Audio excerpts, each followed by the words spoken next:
C'est bon? Bon. Alors c'est parti, on est un petit amphi ce soir. Hein. Je ne sais pas si c'est la thématique de la multiculturalité dans les MOOC ou si c'est les MOOC tout court, mais on est un petit amphi. En tout cas, bienvenue à tous. Je suis Laurence Van Asten, je suis toujours directrice des formations et de l'innovation pour ceux qui me voient au fil des conférences. Et merci d'être présents sur cette 5e conférence du cycle Goût de l'avenir. Alors, les MOOC, les SOOC, les SPOC, les COOC sont rentrés un petit peu dans le langage courant des ressources pédagogiques de nouvelles générations. Elles traduisent les nouvelles formes d'apprentissage et notamment les nouvelles façons d'apprendre dans la digitalisation de nos modes de vie, ça vous a pas échappé. Le MOOC, le Massive Online Open Course, c'est une formation qui est en accès libre sur Internet. Elle permet d'accéder à des vidéos, des quiz, un certain nombre de ressources avec une progression pédagogique, tout ça à distance. Et puis, elle permet à des communautés d'apprenants de se créer. Ça fait de nombreux adeptes. Alors, on s'était déjà intéressé au MOOC. On avait fait venir ici Cécile Dejoux, qui était venue nous parler de son MOOC sur le manager. Alors, elle a une série de MOOC sur le management. Le dernier, c'est celle de manager designer, je crois. Et on avait fait ça le comble pour parler de ce MOOC qui intrigue beaucoup, puisqu'il connaît un franc succès. Alors, j'ai trouvé des chiffres, fin décembre 2015, on était à 2500 MOOC recensés. Autant dire qu'il y en avait déjà beaucoup plus, il y en a encore beaucoup plus, issus de 150 pays différents, dont 150 MOOC en France. Alors, il semble qu'on ait pas mal évolué, pas mal rattrapé nos retards en France. Et nous, le Conservatoire national des arts et métiers, ça ne vous a pas échappé, on a 24 MOOC qui sont créés directement par le Conservatoire national des arts et métiers, et on a plein d'enseignants-chercheurs qui participent à différents projets de MOOC. Alors, ça nous a paru assez intéressant aujourd'hui d'évoquer le MOOC, mais un peu sous un autre angle, un angle un peu plus pédago, un peu plus science de l'éduc, et puis avec à la fois deux personnalités différentes, cette fameuse multiculturalité. Un MOOC, ça traverse le monde, ça peut passer d'un état à un autre, ça touche différents publics avec différentes origines, différentes attentes, différentes cultures. Comment est pris en compte la conception d'un MOOC? Comment elle impacte la pédagogie de cette nouvelle forme d'apprentissage? Quel est le point de vue des participants et aussi des concepteurs? Alors nous recevons ce soir Christine Vaufray, qui est formatrice et ingénieure pédagogique. Vous êtes la fondatrice et directrice de CVDL MOOC &Seize, société implantée à Lyon, spécialisée dans la conception et l'animation de cours en ligne, en partenariat avec des entreprises, des associations, des établissements culturels. MOOC &Seize a notamment assuré la conception pédagogique des MOOC culturels créés par Orange et de prestigieux établissements, patrimoniaux notamment. MOOC &Seize accompagne également les organismes de formation dans la digitalisation, dans leur parcours et la formation des formateurs à la multimodalité. Et puis nous recevons Jean-Marie Gilliot, co-animateur du premier MOOC francophone avec Christine Vaufray, Morgane Magnien et Anne-Céline Groslot. Vous êtes promoteur des MOOC au sein des établissements d'enseignement supérieur, maître de conférence à l'IMT Atlantique, chercheur en e-éducation au sein de l'équipe IHSV du LabSTIC. Vous vous intéressez au développement de solutions informatiques pour des environnements d'apprentissage ouverts et aux données d'apprentissage. Ce soir, vous allez mettre en scène votre intervention, puisque vous allez vous déplacer dans l'amphi en fonction de ce qui vous rapproche et vous éloigne, sur les différents sujets abordés en fonction du monde que chacun incarne, d'un côté universitaire, de l'autre côté entreprise. Votre intervention durera 45 minutes pour laisser le temps à l'échange avec les participants. Donc, vous allez forcément passer un bon moment, en plus pas trop nombreux, donc ça va vous permettre de pas mal échanger avec nos invités. J'ai un petit message parce que Sophie m'a dit, donc Sophie Barès qui organise ce cycle de conférences avec l'équipe de la CST ici au CNAM, elle m'explique que a été envoyé un mail que vous avez dû normalement recevoir. Si vous ne l'avez pas reçu, c'est qu'il est dans vos spams, puisque c'est un petit mail qui vous demande si vous avez envie ou pas de recevoir des informations du CNAM, et notamment sur les cycles de conférences. Si jamais vous répondez pas oui, vous ne recevrez plus d'infos, vous serez radié automatiquement, c'est un phénomène particulier. Donc, a priori, il y a eu peu de retours, donc pour autant, on a quand même un peu plus on a pas mal de monde habituellement, donc si jamais, vérifiez vos spams, parce que sinon, vous ne recevrez plus nos lettres d'infos. Voilà, j'ai passé l'info, ça te va Sophie, c'était clair, impeccable. Donc je vous souhaite à tous une super belle soirée, et puis un bon moment avec nos invités. À bientôt. Merci. Bonsoir. Bonsoir. Bien. C'est toi qui commences? Bien. Mais, donc on a déjà été présenté, on ne va pas recommencer. Lui vient de Brest, moi je viens de Lyon. Nous ne sommes pas de la même culture. Mais nous avons néanmoins travaillé ensemble. Alors aujourd'hui, on va donc vous parler diversité des cultures. On va parler essentiellement de la diversité des cultures d'apprentissage et d'enseignement. Vous verrez qu'à certains moments, ça traverse la diversité des cultures géographiques. Mais en fait, comme on est centré là sur des problématiques pédagogiques, on va aussi centrer notre intervention là-dessus et vous parler surtout de cela. On intervient dans des milieux, des univers différents et pourtant on a commencé ensemble il y a quelques années. Hein, on était plus tout à fait jeunes, plus tout à fait beaux, mais enfin ça fait quand même quelques années. Jean-Marie, Anne-Céline qui est sur la photo, là, Morgane qui n'est pas sur la photo, puis Simon qui est dans le public, et donc moi-même, nous avons créé le premier MOOC en France qui s'appelait ITIPA. Ça dit peut-être quelque chose à quelqu'un, c'était en... Quoi? Octobre 2012. Voilà, hein, j'allais dire 1927, mais non, octobre 2012, ce qui, à l'époque d'Internet, est déjà très vieux. Donc en 2012, nous avons créé ce premier MOOC de manière très informelle, en nous coordonnant entre nous, sans le support d'une quelconque institution à l'époque. Et c'était un MOOC consacré à l'apprentissage en ligne. Donc c'était un méta-MOOC quelque part. Hein, ITIPA, c'est l'acronyme de Internet, tout y est pour apprendre. Donc, vous voyez, c'est un peu obsessionnel chez nous, ces histoires de culture d'apprentissage et comment on apprend, en fait, c'est un peu notre métier aussi. Alors, apprendre, quand on dit apprendre, on pense à l'école, peut-être à l'université, au CNAM, à des endroits comme le CNAM, mais en fait, vous le savez comme moi, on apprend tous les jours, tout un tas de choses. Qu'est-ce que vous avez appris, vous, depuis hier, par exemple? Eh ben, dites donc, c'est pas brillant. Voilà, ça c'est un élément, on l'a pas quand on naît, quoi. Si on ne l'apprend pas, on ne le sait pas. Qu'est-ce que vous avez appris encore? Madame, là, vous avez appris quoi depuis hier? D'aussi sérieux, je ne sais pas. Oui. Je sais pas, le nouveau gouvernement, par exemple. Hein, voilà. Ça aussi, une nouveauté. Hein, il n'existait pas la semaine dernière. Vous avez un scoop? On a appris au moins le nom du président, enfin pas du président, non ça on le savait déjà, mais du Premier ministre.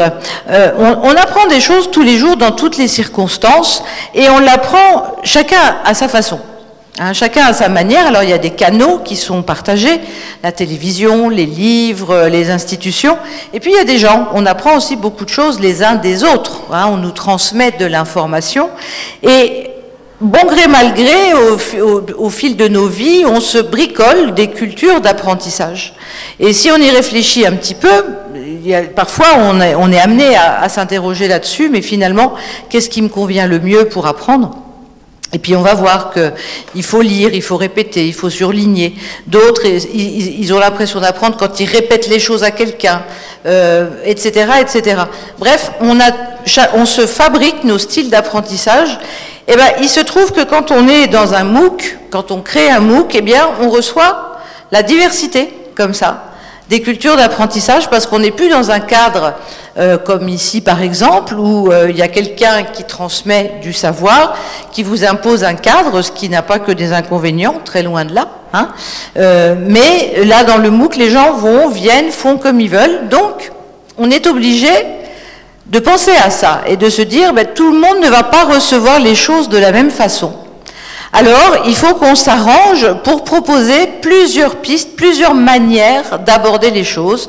Et peut-être qu'on n'est pas la même exigence, mais en termes d'objectifs, les mêmes objectifs pour tout le monde. Et ça, nous, quand on est enseignant, on pose des objectifs d'apprentissage. On dit, on va par là. Voilà, ça rassure, on va par là. Bon, ok. Comment on y va, c'est une autre affaire. Alors, c'est ce qu'on avait voulu faire avec Itipa, hein, qui était quand même une grande première. On avait fait quelque chose de très ouvert. Jean-Marie, dis-nous un petit peu d'où est-ce que ça venait, Itipa? Bon, merci. Alors, d'une part, on n'a pas tout le monde sur la photo parce qu'on s'était jamais rencontrés. En fait, la première fois que j'ai rencontré Christine Vaufray, c'était pour la dernière séance du MOOC.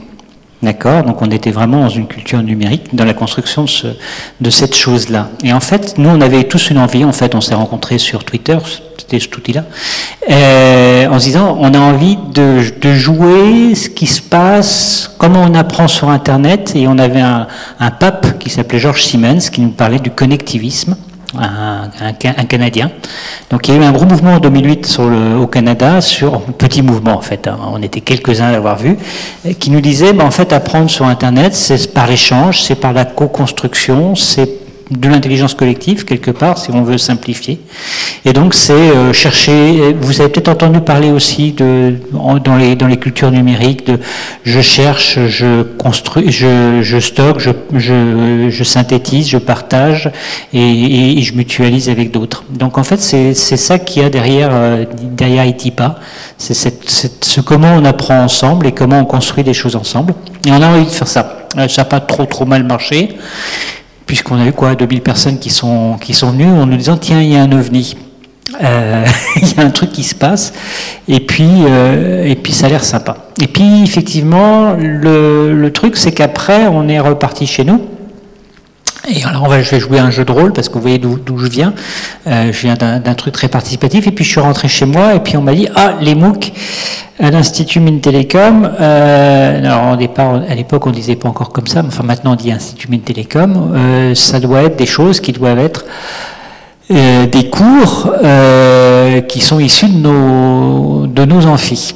Et là, on a un petit peu changé la donne. Alors c'était très amusant, parce que j'avais un copain qui revenait du Canada d'ailleurs aussi, en 2012. Et il m'a dit, il y a un truc qui se passe en Amérique, c'est les MOOC. Je lui ai dit, ouais, je sais. Et il m'a dit, parce que moi j'ai vu ça, il y a Stanford, ils viennent de faire un MOOC sur l'intelligence artificielle, ils ont eu 155 000 inscrits. Nous, on était contents avec nos 2000, en fait, c'est à 155 000. Donc, waouh. Et donc, lui m'a dit, ouais, moi, ton truc, ça m'intéresse pas. Et donc là, j'ai vu une différence de culture. Ton truc, ça m'intéresse pas. Moi, ce que j'ai envie de faire, c'est prendre un prof dans le couloir, de le mettre devant une vidéo et de faire son cours, qu'il fasse son cours devant la vidéo, que ça fasse un MOOC. Je lui dis, ok, très bien, tu peux aller faire. Et puis il l'a fait. Ça a été d'ailleurs le 2e ou 3e MOOC francophone sur les réseaux cellulaires.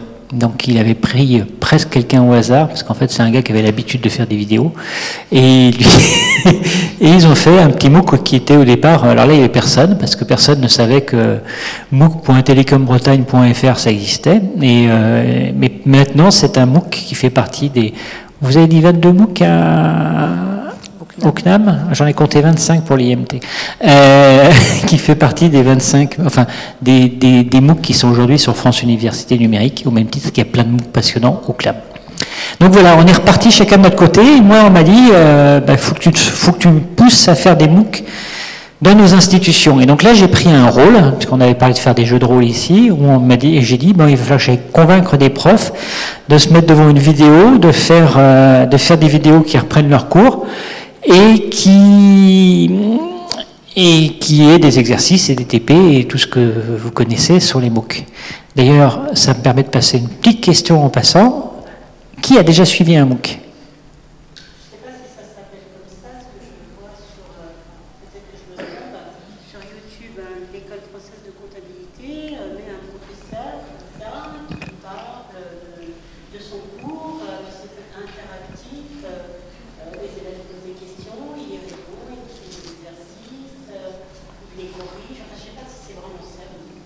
Alors ça c'est une joyeuse question, parce que qu'est-ce que c'est qu'un MOOC ? Alors, est-ce que quelqu'un peut me dire ce que c'est qu'un MOOC, ou est-ce que vous allez avoir peur, parce que Christine, elle sait ce que c'est qu'un MOOC ? Bon, enfin, peut-être elle a une définition. Enfin, on a chacun notre définition. Alors, qu'est-ce que c'est un MOOC ? Ouais ? Ouais, peut-être. Ça se décrète pas. Comme je vous disais tout à l'heure, on peut faire un MOOC à 30 et on se dit, ouais, c'est super, j'ai fait un truc ouvert. Massif, ça se décrète pas. Massif, c'est parce qu'il y a des gens qui viennent, Donc ça, c'est un espoir. Éventuellement. Il y en a qui disent, non, moi, de toute façon, je veux pas beaucoup de monde, j'ai pas l'habitude. Donc, alors, une formation. Alors, formation, il y a plein de trucs qui s'appellent formation. Quand je vais faire un tuto sur YouTube, pour apprendre à, je sais pas, à faire une greffe pour mon jardin, j'ai pas appris ça aujourd'hui, mais il y a pas longtemps. Est-ce que c'est un MOOC, ça? Alors, votre voisin, il dit non. Bon. C'est juste une vidéo. Si après, je commence à dire, ah, il y a un objectif, qu'est-ce qu'il faut faire pour faire un MOOC? Il y a de l'interaction, il y a de l'ouverture, et après, il y a plein de questions où on ne sera pas d'accord. Moi, si je prends ma posture de prof, c'est un cours, donc il y a des objectifs pédagogiques, un déroulement, une progression, des exercices, un examen. Contrôle des connaissances acquises pour examen, oui, ok, d'accord. Reformulation plus correcte, on est d'accord.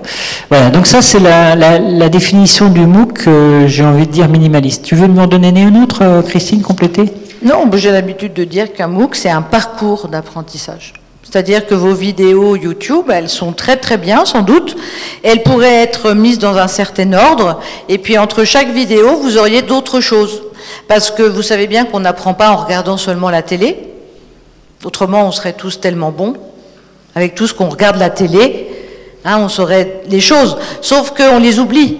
Donc pour apprendre, il faut faire, il faut pratiquer, il faut faire des exercices, il faut en parler, il faut faire tout ça. Ça, c'est ce qu'on appelle les activités d'apprentissage. Quand on était à l'école, on disait les exercices. Hein? Mais c'est ça. Quand on fait un exposé, quand on fait un exercice de maths, quand on fait des choses comme ça, eh bien, c'est pour ancrer les choses dans nos têtes. Si on ne fait pas ça, on n'apprend pas. Et à la fin, il faut regarder un petit peu ce qu'on a appris. Donc, il y a le test, l'examen, le contrôle des connaissances, peu importe comment on va l'appeler. Hein, mais il faut quelque chose qui nous montre ce qu'on a appris. Donc ça, c'est comme ça qu'on fait un cours. Et un MOOC, c'est un cours. Le C de MOOC, ça veut dire cours. Hein, donc c'est un cours, il ne faut pas oublier ça. C'est pas juste une succession de vidéos dans l'ordre. Ça, c'est le début. Mais il y a tout le reste, sinon on n'apprend pas. Et c'est ouvert à tout le monde. Pour ça, on dit massif. Comme dit Jean-Marie, c'est un espoir, mais potentiellement massif. Vous voulez venir? Ben venez. Voilà, il est ouvert. Vous voulez vous inscrire? Il n'y a pas de problème. Il suffit d'une adresse mail, d'un mot de passe, et ça y est. On ne vous casse pas les pieds avec, oui, vous avez quel niveau, vous avez réussi quoi, vous avez une formation au hasard de cuisinier, vous voulez faire un MOOC d'histoire de l'art, ben vous pouvez. Pourquoi est-ce que les cuisiniers ne s'intéresseraient pas à l'histoire de l'art d'abord? Moi, il y a un truc, je connais rien, c'est le football. D'accord? S'il y avait un MOOC sur le foot, j'y vais. C'est bizarre, mais non, parce qu'il y a tellement de gens qui s'intéressent au football, j'ai l'impression de manquer quelque chose en ne connaissant rien au football. L'image, je pourrais avoir l'air un peu moins nouille quand il y a un corner ou des trucs comme ça, c'est des mots, je ne sais même pas ce que c'est, quoi. S'il y avait un MOOC pour le foot, j'irais, ça c'est sûr. Donc c'est quand même un cours sur des tas de sujets, et on se rend compte qu'il y a des gens qui ont envie d'apprendre sur des tas de choses. Je vais reprendre la main sur les organisations, parce qu'il faut qu'on avance. Donc moi je suis revenu dans mon organisation. Alors c'est très excellent le coup du MOOC sur le football, parce que c'était un exemple que prenait un chercheur que je ne citerai pas, qui n'était pas de mon institution, en disant il n'est pas question qu'il y ait un MOOC sur le football sur France Université Numérique. Vous connaissez France Université Numérique? C'est la plateforme francophone pour de publication de MOOC. Donc en gros, ce sont nos institutions, hein, le CNAM, l'IMT et d'autres facultés françaises et francophones qui déposent des MOOC. Et en fait, ce truc-là, c'est arrivé octobre 2013. Ah non, ouais, c'est ça. Et en fait, l'idée, c'est que les institutions ont rapidement vu qu'un MOOC, c'est un moyen de diffusion. C'est un moyen de toucher des nouveaux publics. C'est un moyen d'ouvrir et de faire connaître le CNAM. Donc, si vous regardez les MOOC du CNAM, il y a clairement une ligne éditoriale derrière les MOOC du CNAM. Au départ, c'est faire connaître le CNAM et faire connaître les universités je ne sais pas trop comment dire, je vais dire des bêtises, donc je passe. Mais c'est, voilà ce qui se passe au CNAM, venez au CNAM, ça va vous permettre de redémarrer vos études. Et c'est clairement ça. C'est pas ça remplace pas les cours que suivent les étudiants, c'est un produit d'appel. Un joli produit d'appel, mais pour moi, ça a été pensé comme ça. Ça n'a pas été pensé pour remplacer les cours que vous donnez, me semble-t-il. Il y a d'autres universités qui se sont dit, effectivement, ça va me permettre de me faire connaître. Il y en a qui ont dit, ça va me permettre de recruter. Si je peux recruter des gens, je vais gagner de l'argent. Et là, on va tomber dans une autre chose qui est arrivée très très vite, c'est on m'a jamais demandé combien coûtait mon cours quand je faisais des cours dans mon amphi. Enfin, je fais toujours des cours en amphi, en salle de TD, etc. Mais on m'a jamais demandé combien ça coûtait. Par contre, un MOOC, on m'a demandé tout de suite, au fait, c'est quoi le modèle économique? Donc, combien ça coûte et combien ça rapporte?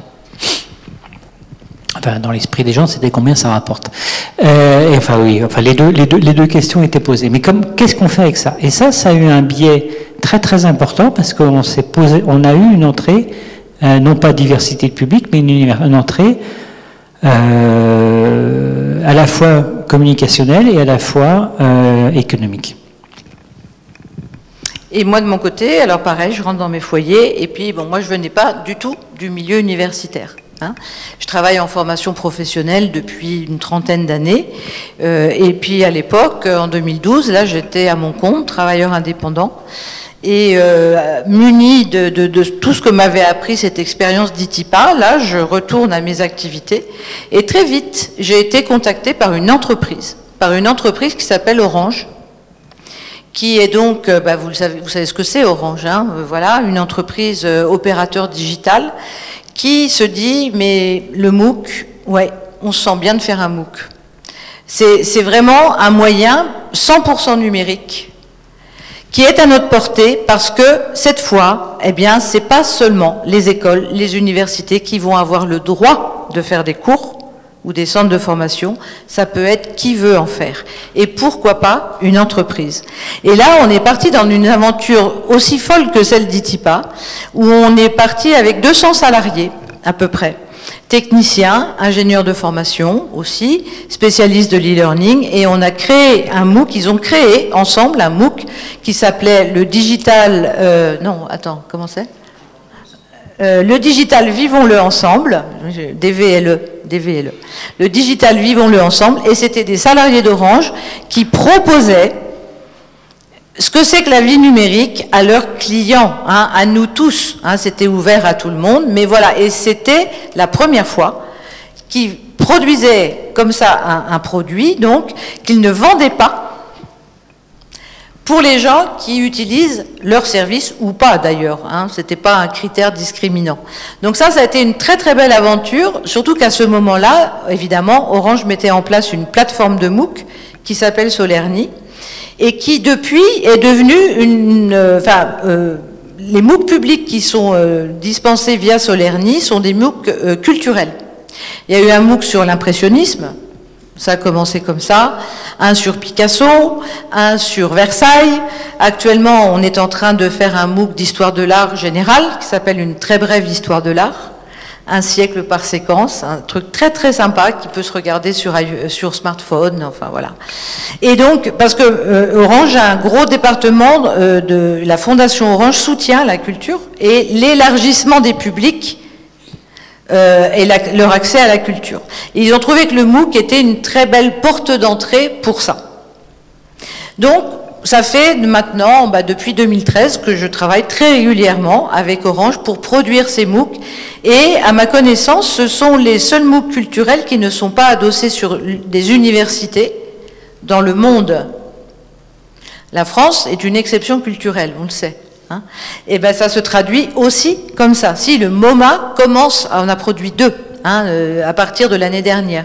Mais donc la France a été le premier pays où une entreprise et un musée produisaient de la connaissance comme ça, parce que les musées ont une mission de diffusion de la connaissance. Donc ils ont élargi leur mission avec des MOOC en utilisant l'argent du mécénat.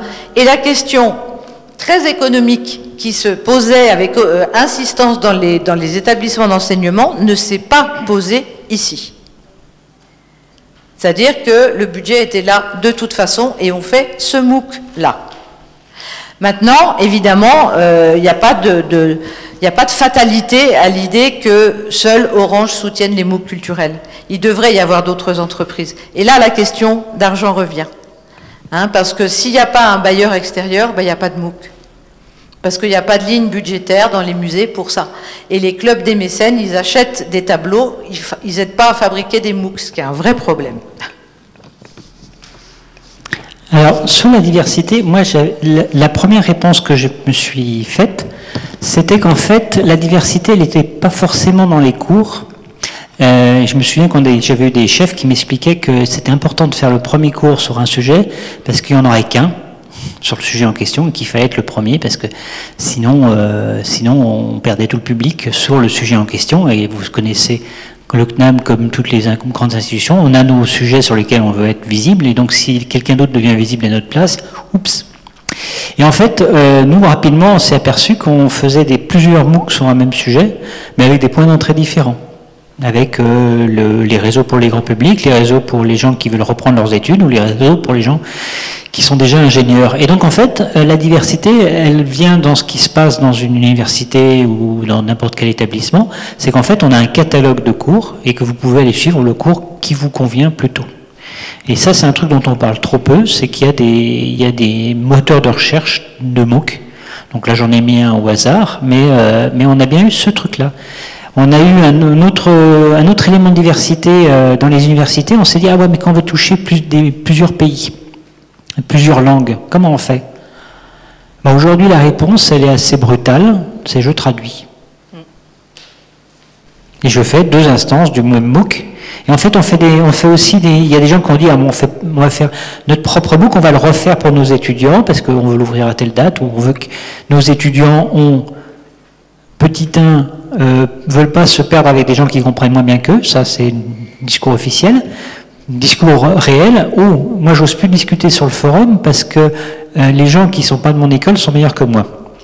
Mais celle-là, vous l'avez pas entendue, on coupe. Non, mais donc en fait la diversité, elle est dans le public effectivement, mais en termes de conception, la première réponse c'est je fais des MOOC différents. Et je les joue plusieurs fois parce que tu vas dire ça après. Vous les jouez plusieurs fois.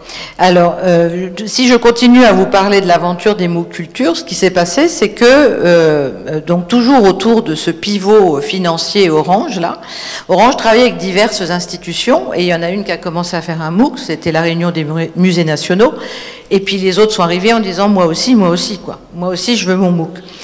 Si bien que, de fait, sans que ce soit une stratégie voulue, la plateforme d'Orange Solerny est devenue la plateforme des MOOC Culture. Et maintenant, ils pensent à faire une chaîne de numérique de produits culturels, de formation culturelle. Encore une fois, ça n'a pas été pensé comme ça au départ, et j'espère que ça ne le restera pas, parce que là, on a de la centralisation. Hein, et c'est pas ce qu'on cherche. Sur le fait de jouer les MOOC plusieurs fois, il se trouve que les MOOC Culture, ils sont généralement adossés à des expositions. Il y a une exposition Picasso, alors on fait un MOOC pour Picasso. Pourquoi? Parce qu'il y a plein de gens qui viennent pas à l'exposition Picasso. Ils habitent loin, ils n'ont pas envie, ça coûte cher, etc., etc. Mais ils vont avoir Picasso quand même, à cause du MOOC, enfin, ou grâce au MOOC. Mais une fois que l'expo est finie, ben, le MOOC il va se terminer aussi, et après on arrête. Quel dommage, quel dommage. Hein, et il y a une communauté qui s'est créée de MOOC en MOOC comme ça, qui répète, qui demande avec insistance à ce que les MOOC soient rejoués. Maintenant, un MOOC ça coûte très très cher à faire. Et c'est très compliqué. Il y a plein de métiers qui rentrent là-dedans. Il ne suffit pas d'un prof, d'une caméra. Hein, il faut une direction artistique, il faut les enseignants, il faut des gens pour préparer les scripts, il faut des gens pour la plateforme, il faut des gens pour animer. Enfin, il faut évidemment des ingénieurs pédagogiques qui vont faire les exercices et tout ça. Donc, nos MOOC culturels, c'est une 30aine de personnes à chaque fois. Faire de nouveaux MOOC, on met à chaque fois une grosse machine en branle. On a des beaux MOOC hein, qui sont esthétiquement très très réussis, ergonomiquement très réussis aussi, mais on aimerait bien pouvoir amortir entre guillemets sur plusieurs diffusions, parce que tout ce travail pour une seule fois, vous voyez bien que c'est pas très viable, quoi.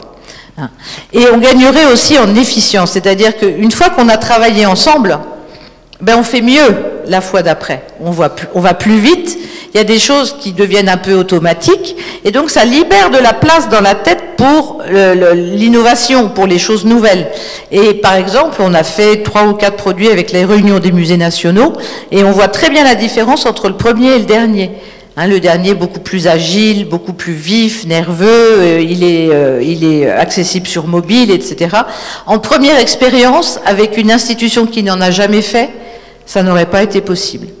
À la 4e fois, oui. Donc, on acquiert une culture de travail commune. Et on connaît de mieux en mieux nos publics.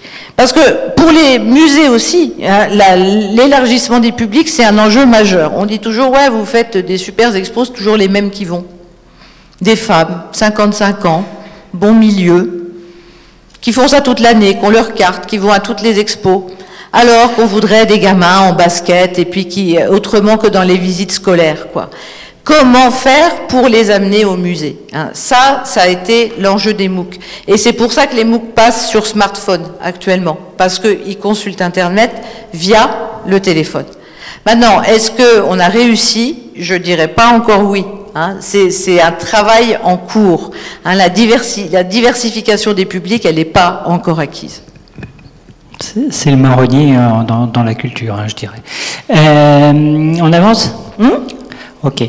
Alors, il y a autre point de vue, puisqu'on parle des différents acteurs des MOOC. Alors nous, dans les universités, les MOOC, il n'y a pas 30 personnes qui travaillent dessus. Moi, je ne sais pas combien il y en a au CNAM. Enfin, si on fait le compte de toute la cellule CNAM à Paris, on arrive peut-être à quelques personnes, mais il n'y a pas 30 personnes. Il n'y a pas 30 personnes sur la cellule 10 du CNAM de Paris. Rassurez-moi. Ou j'appelle Philippe de Dieu pour lui poser la question. Ou Cécile de Joux. Donc il n'y a pas 30 personnes. Donc je dirais 4-5 personnes globalement. Donc on imagine la multiplicité des métiers, la complexité. Enfin, on voit bien qu'il y a du travail à faire et qu'on n'a pas on n'est pas dans le même cours. Nous, on est là pour faire des cours. Vous êtes là pour faire de la médiation. Et ça, c'est une différence qui est importante.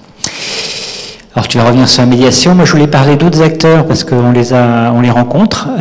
Et puis c'est mon second métier. Je suis enseignant et chercheur. Donc il y a les chercheurs aussi dans les gens qui sont autour des MOOC. Alors il y a eu le facteur classique au démarrage de dire les MOOC c'est pas un objet. Donc c'est pas un objet de recherche. Donc la question, qu'est-ce que c'est qu'un MOOC? Il y a des chercheurs qui se sont mis dessus, qui ont construit qui ont caractérisé les MOOC. Donc il y a différentes approches de caractérisation de MOOC. Je cherche à les différencier, à voir ce qui les réunit, à voir quelles sont les dimensions de conception, enfin, etc., etc., etc. Donc il y a eu des travaux là-dessus, il y a eu des choses intéressantes. Il y a des gens qui se sont posé la question de en quoi un MOOC ça donne un pouvoir d'agir aux étudiants qui est plus grand qu'un cours qui est imposé dans un cadre, dans un curriculum. Donc où est-ce qu'il y a des degrés de liberté, où est-ce qu'il y a des degrés d'ouverture? On avait des transparents à un moment sur la question de l'ouverture. Qu'est-ce que ça veut dire open dans un MOOC? Et ça en fait c'est un point de vue, un point d'entrée intéressant parce que vous pouvez vous inscrire, mais pour certains, vous pouvez choisir votre parcours. Pour d'autres, vous avez la liberté de le faire au moment où vous voulez. Pour d'autres, et en fait, ces degrés d'ouverture-là, ils vous sont donnés ou pas dans un cursus. Et donc, ça renvoie à des notions d'auto-formation et des choses comme ça que vous connaissez bien. Donc, il y a les gens de l'auto-formation qui sont venus voir ça avec intérêt. Il y a aussi eu du côté des gens plus techniciens, plus informaticiens, la question de la personnalisation et de l'adaptation. Est-ce qu'on peut personnaliser l'expérience dans un MOOC? Est-ce qu'on peut proposer un parcours différent à chacune des personnes en fonction de ses résultats aux exercices, etc. Donc là, en fait, ça renvoie sur un autre vieux marronnier qui, pour le coup, est de mon côté. C'est est-ce que je suis capable de faire un parcours d'apprentissage qui soit différent pour chacun, avec des exercices différents pour chacun, et au rythme de chacun, et qui garantisse que tout le monde a appris et qu'il a acquis les connaissances garanties au départ. Ça, c'est un objet de recherche en soi. Et les MOOC, c'est super parce qu'il y a plein de données, donc on peut voir ce qui se passe. Sauf que 30 personnes pour construire un MOOC, si vous me dites qu'il en faut 3 fois plus pour en plus personnaliser et faire des parcours différents, on a un autre problème. Mais bon, la personnalisation reste un sujet, une question, une vraie question dans ces choses-là. Est-ce que je dois faire tous les exercices pour montrer que j'ai appris, ou si j'ai déjà su des trucs, est-ce que je peux avancer? Aujourd'hui, on n'a pas les réponses, mais c'est une question. Une chose que je citais aussi en termes de chercheurs, avec les MOOC, avec cette numérisation de l'apprentissage, on a vu apparaître ce qu'on appelle les Learning Analytics, les données d'apprentissage. Et donc là, depuis 2012-2013, on a un mouvement qui a démarré, où il y a plein de chercheurs qui viennent travailler dessus, sur analyser les données d'un parcours massif. Vous avez 3000 étudiants, est-ce qu'on est capable de faire sortir des profils d'apprentissage? Est-ce qu'on est capable de dire ces profils d'apprentissage nous donnent une meilleure probabilité que les élèves arrivent au bout? Est-ce que si je donne tel conseil à tel moment sur tel profil, ça va me donner un meilleur apprentissage? Donc là, on a un moyen technique de se proposer des choses qui peuvent aider la personnalisation et qui peuvent aider des gens différents. Alors est-ce que ça doit amener à ce que tout le monde apprenne de la même manière, etc. Ça, l'avenir nous le dira, je dirais. Mais c'est une question qui agite la sphère des chercheurs. Voilà. Et puis toi, tu vas parler de la com, non? Oui, mais aussi des learning analytics, parce que bien sûr, un problème récurrent dans les MOOC, c'est qu'il y a beaucoup plus de monde au début qu'à la fin. Or, ce qui est proposé à la fin est tout aussi intéressant que ce qui est proposé au début, objectivement. Et nous, sur nos MOOC de médiation culturelle, je dirais, on n'est pas sur une progression avec la difficulté. C'est pas plus dur à la fin qu'au début. C'est un peu comme un cours d'histoire. D'abord, on voit le XVIIe siècle, puis le XVIIIe siècle, le XIXe siècle. C'est pas comme un cours de maths où on commence par quelque chose de facile et après c'est de plus en plus dur. Hein? Et ben, malgré tout ça, il y a des gens, ils lâchent. Pourquoi? Parce que ils ont plus envie, parce que le réel, le quotidien est là, parce qu'ils venaient juste regarder un petit truc, ils ont trouvé, ils s'en vont, etc., etc. Comment est-ce qu'on retient les gens? Et là, on a besoin de ce travail avec les chercheurs. Hein, parce que on ne sait pas pourquoi les gens arrêtent. Quand on leur demande pourquoi vous arrêtez, ils ne nous répondent pas, parce qu'ils ont arrêté. Donc voilà, ils sont dans leur tête aussi, ils sont passés à autre chose. Donc même si on a leur adresse mail et tout ça, qu'on leur dit oh, ce serait sympa de nous dire pourquoi vous avez arrêté, ils nous répondent pas. Donc voilà. Mais le gros satellite, je dirais, pour les MOOC de médiation culturelle, c'est les services de com. Alors eux, ils sont là. Hein. Il y a une chose qui les intéresse, c'est les chiffres. Les learning analytics, c'est des chiffres aussi, hein, mais combien il y a de personnes inscrites?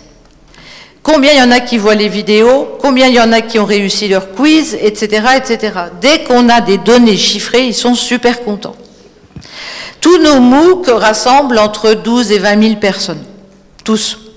Ce qui est quand même plutôt bien, hein, parce que c'est des nombres qui sont assez conséquents. Et on arrive maintenant, on est très près d'aller la centaine de milliers de personnes qui ont suivi ces MOOC culturels.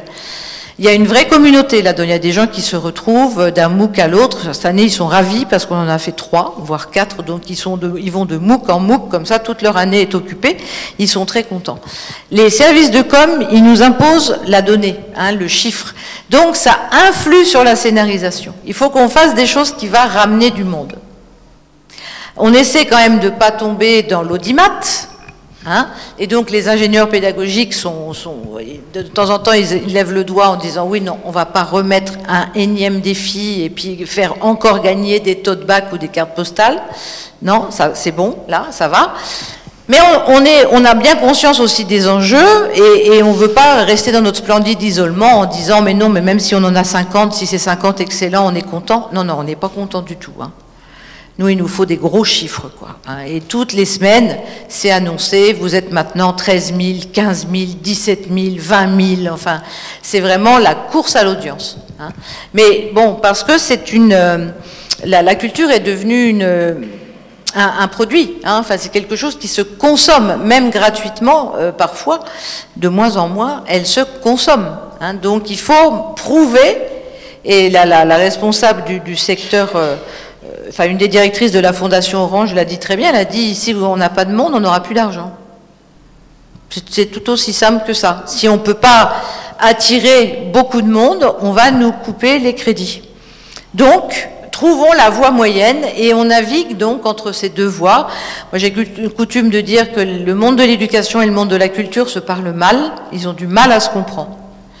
Avec le monde de l'argent, ça rajoute une dimension supplémentaire qui n'est pas tout à fait simple, quoi. Non, parce que du coup, on a des objectifs aussi de nombre de personnes, de nombre d'inscrits dans nos MOOC à nous, hein. Oui, bien sûr, heureusement, je veux dire, on est dans la culture de masse, hein, on est dans Internet, donc si c'est pour rassembler 22 pélos, là, ça va intéresser personne. Enfin, l'intérêt d'Internet, c'est que justement, on peut potentiellement toucher beaucoup de monde, quoi. Alors, on avance. On avance, et maintenant, on a parlé des périphériques, mais on va aller au cœur de l'affaire, c'est-à-dire ceux qui font des contenus, parce que les MOOC, c'est pas juste de la stratégie, de la technique et tout ça. Il y a des enseignants, il y a des conférenciers, il y a des experts. Ben, pour eux aussi, la culture du MOOC, ça a été un peu une révolution, hein. Certains se sont mieux acclimatés que d'autres à cette révolution. Tout d'un coup, il faut parler à l'image, il faut aller à la caméra, et puis il faut avoir l'air passionnant, il faut avoir de l'énergie, etc. On ne peut pas faire comme on fait en classe. Puis de toute façon, on n'a pas les gens devant nous pour capter les yeux, etc., relancer. C'est difficile. Et il faut faire ça sur des vidéos courtes. Et les cours, ils durent quoi, 1h30, 2h, voire davantage. Là, il faut qu'en 8 minutes, ce soit plié, quoi. Donc, il faut enlever les exemples, il faut enlever plein de trucs. Ouh là là là là, quel changement, quelle révolution. L'expertise qui marche dans la profondeur, hein. On sait le moindre détail de son sujet. Là, tout d'un coup, il faut faire pour le plus grand nombre. Certains ne savent rien des sujets, d'autres sont déjà très bons. Il faut que ça parle à tout le monde, que ça intéresse tout le monde. Il faut être compréhensible pour tout le monde. Si on traduit, il faut que ce soit une langue relativement simple, qui soit facile et rapide à traduire. Quel changement! Alors, on les a entraînés. On les a entraînés aussi bien dans les écoles, Jean-Marie en parlera, que nous dans les musées, etc. On a des super commissaires d'exposition et tout ça, des gens, c'est des spécialistes de choses, je ne sais même pas comment ça s'appelle. On a quelqu'un pour les aider à préparer leur script, hein, et on fait 2 fois, 3 fois. Enfin, c'est vraiment difficile. Ils résistent beaucoup, mais non, c'est trahir ma discipline que de dire ça et tout. Il y a beaucoup de tension. Et puis après, passez à l'image. Allez, vous allez vous asseoir là, vous respirez, on va couper là, vous mettez une chemise comme ça. Non, c'est pas bien d'être venu avec le t-shirt siglé Intermarché. Non, on va vous mettre quelque chose de plus discret, etc., etc. Plein de choses comme ça, la lumière, le maquillage, enfin, ils ont découvert un univers pour beaucoup. Mais quand ils ont fini, ils sont généralement très contents. On a fait notamment un MOOC de botanique avec tout un tas d'enseignants-chercheurs, pour le coup. Hein, c'était pas des conférenciers et tout ça.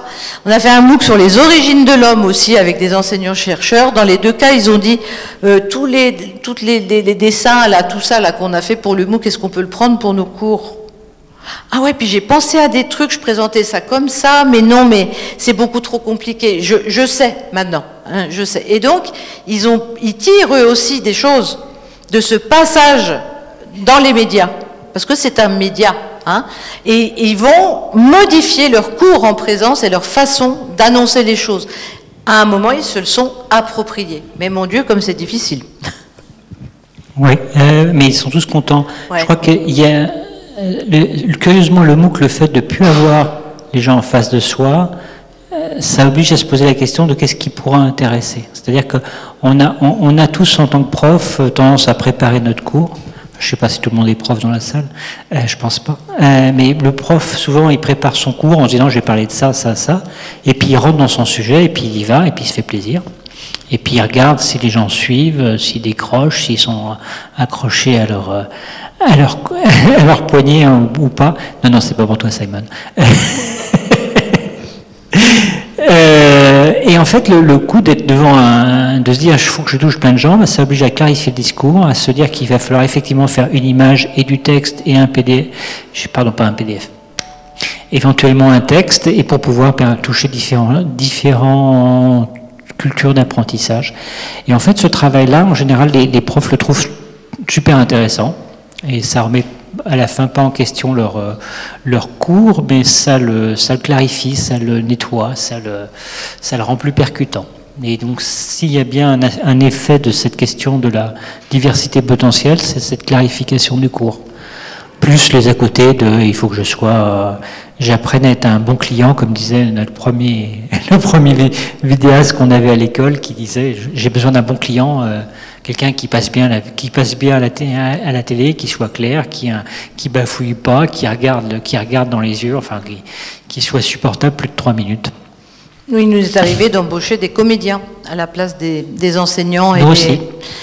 Parce que les enseignants ou les experts en question ne se sentaient pas du tout d'aller à l'image. Et on ne peut pas leur reprocher, c'est pas le même métier. Donc, ce sont des comédiens qui ont endossé la parole. Et après, ils étaient très contents. Hein. Mais bon, de moins en moins, hein, l'expert commence à se familiariser avec tout ça et y va. Il y a un autre public qui n'est pas le public des experts en art, mais quand on travaille avec des entreprises ou des associations, et ils nous sollicitent pour faire un MOOC, et puis ils se rendent compte, au moment où il faut préparer les contenus, qu'ils ne savent pas ce qu'ils savent. À l'inverse des profs dont c'est le métier de formaliser de la connaissance, quand on est dans d'autres métiers, directeur d'organisation, que sais-je encore, ah oui, on a une grosse expérience dans telle chose, on voudrait faire un MOOC dessus. Oui, mais c'est quoi votre contenu? Et là, ils se rendent compte que justement, le modèle académique est tellement puissant, on a l'impression qu'on ne peut faire que comme un prof. Et ils deviennent plus royalistes que le roi, je dirais, en faisant des cours qui souvent sont très plats, hein, enfin, sont pas très intéressants. Et là aussi, il faut les aider beaucoup pour sortir tout ce qu'ils savent, mais qu'ils ne savent pas qu'ils savent. Et donc là, on explore un nouveau continent, hein, c'est l'ingénierie des connaissances. Hein, comment faire émerger ce que vous savez, ce qui vous distingue. Parce que le risque, évidemment, c'est que quand on formalise simplement et qu'ils ont l'obsession, voilà, 4 minutes, 5 minutes par vidéo, ils sortent que des lieux communs. Que les choses que tout le monde sait. Vous n'allez quand même pas mettre 50 000 € ou 80 000 € pour dire des choses aussi banales. Donc il faut retourner, aller faire des interviews, comparer avec de la documentation, etc., de manière à construire ce qu'on appelle un corpus, hein, et le traduire sous forme de script pour que ça passe à l'oral. Et ça, c'est un nouveau chantier.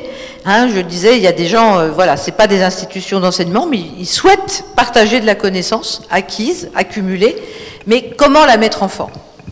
Et ça, et récemment, on a eu le cas d'une fondation avec qui on a travaillé, et ils se sont rendus compte qu'ils n'en savaient pas assez pour faire un cours. Il a fallu aller chercher d'autres experts. C'est pas que dans le réseau, il n'y avait pas, mais ils n'avaient pas assez pour formaliser, ici et maintenant, dans les 2 mois impartis pour ça, formaliser tout ce qu'il fallait. Et ça a été difficile, hein, ça a été une prise de conscience difficile. Sur les experts, là, on a parlé de différents cas. Il y a un MOOC, une forme de MOOC, moi, dont je ne sais plus avec quel moment on a dit qu'on parlerait, mais j'ai envie d'en parler maintenant. C'est des enseignants plutôt chercheurs qui ont des résultats ou qui se posent des questions sur un sujet. Donc le premier dans le genre, c'était le MOOC sur l'addiction numérique, un MOOC nantais. Où il y avait des gens du CHU qui se disaient, mais en fait, est-ce que l'addiction numérique existe? Est-ce que c'est vrai? Est-ce que c'est quelque chose? Parce qu'a priori, une addiction, c'est d'être dépendant à un produit. Donc l'addiction, c'est défini par rapport à un produit chimique, physique.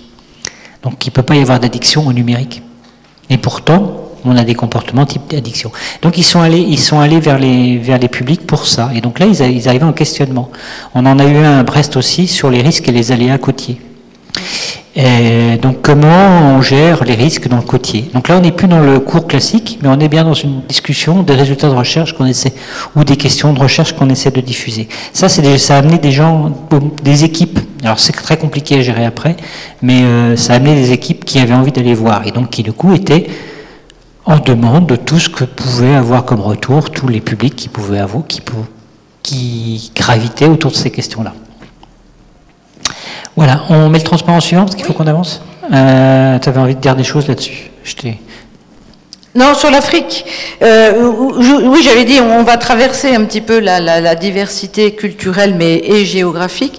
Les MOOC ont été présentés au moment où ils ont explosé dans le monde de l'enseignement, là, dans les années 2012-2014, comme la solution.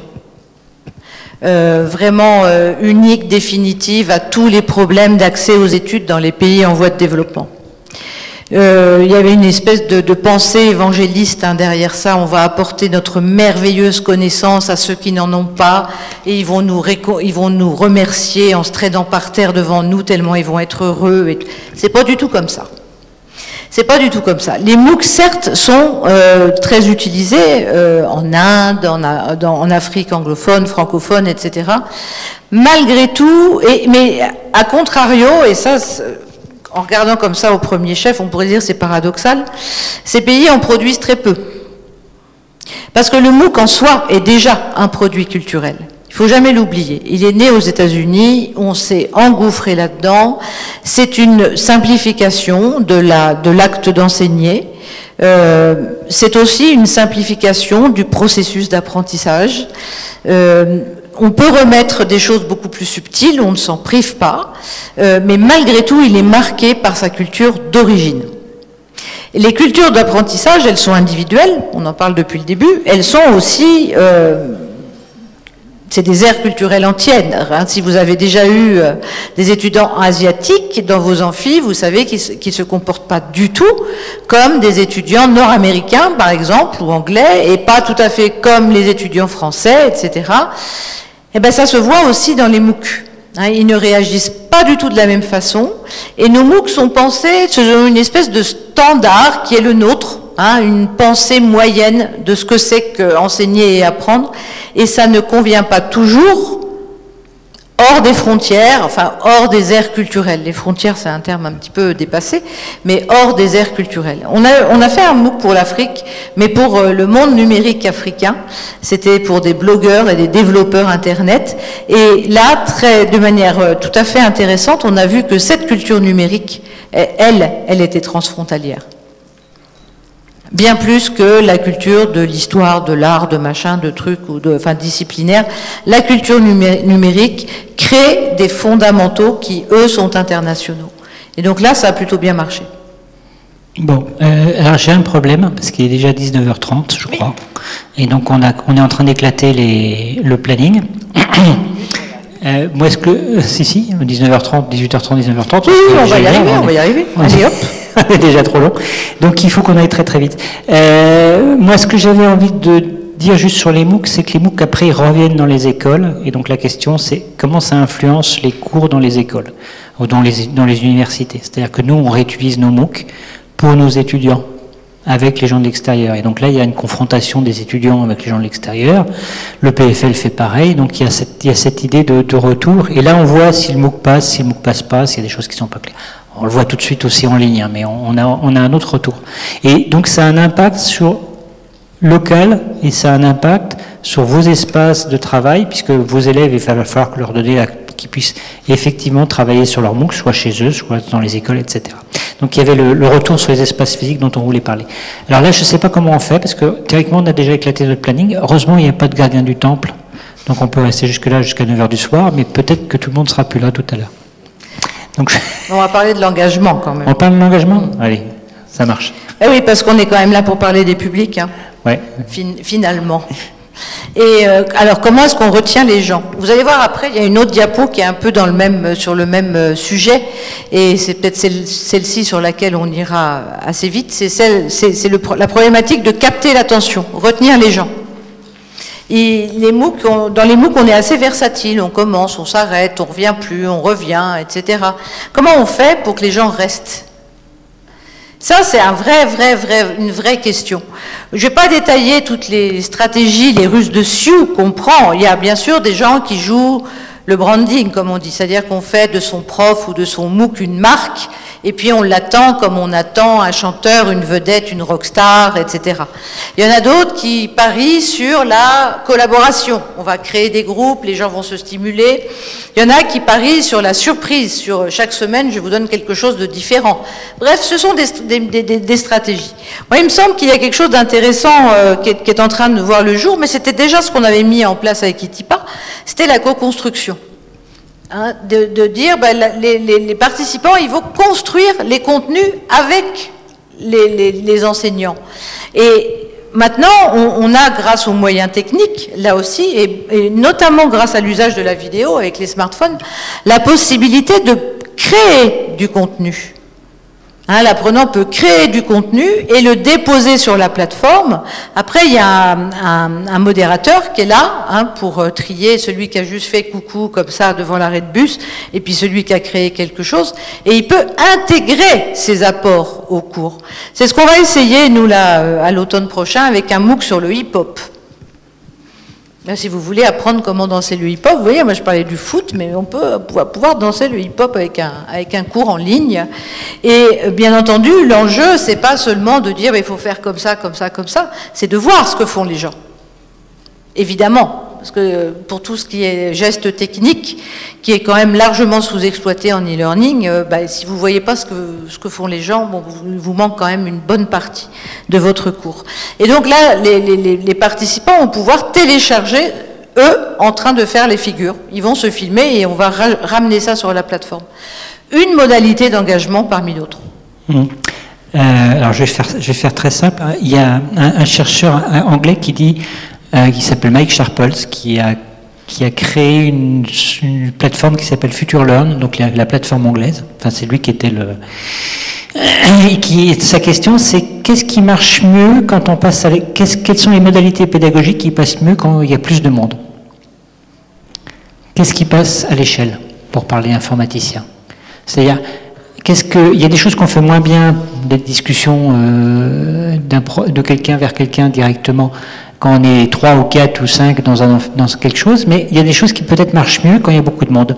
Et en fait, tout ce qui est évaluation entre pairs, renvoi de données, que ce soit des données de terrain, hein, il y a eu un MOOC où on demandait aux gens d'aller filmer, d'aller trouver les pierres qui croisaient, un MOOC sur les minéraux.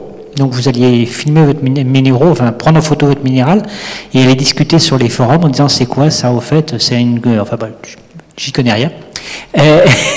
Mais du coup, les gens se sentent impliqués et donc cette implication-là, c'est... Voilà, la question c'est qu'est-ce qu'on peut faire de plus quand il y a beaucoup de monde? Et tout ce qui est échange, production, coproduction est clairement un bon moyen de le faire. Et là, on peut être différent parce que je peux arriver avec mon granit, ou un Normand peut arriver avec son calcaire et on pourra discuter. Il faut beaucoup de monde pour que ce soit intéressant. Mais il faut beaucoup de Normands. Voilà, c'est ça. On peut faire des tas de choses en collaboratif, mais si on est 5, ça va rien donner. Si on est 2000, là, ça devient très intéressant. C'est Jean-Michel Cornu qui dit il y a des règles sur la participation des groupes. Vous avez 1% des gens qui sont très proactifs, qui vont toujours mener la barque. Vous en avez 10% qui vont suivre automatiquement, et puis 40% qui vont se dire oui une fois de temps en temps, et 50% qui feront rien. Et ça, dans n'importe quel groupe, quelle que soit la taille du groupe. Si vous êtes 5, vous imaginez bien que vous n'allez pas avoir une vie monstrueuse. Si vous êtes 10 000, là c'est très intéressant. Parce que vous aurez toujours cette même répartition, quelle que soit la taille du groupe. Donc il faut être beaucoup. Les clés de la coopération par Cornu. Oui. Ok, ça marche. Hop, on va passer celle-là parce qu'on n'a plus beaucoup de temps. Ouais, mais les brestoises, c'est beau, Brest. Oui, c'est Brest quand même.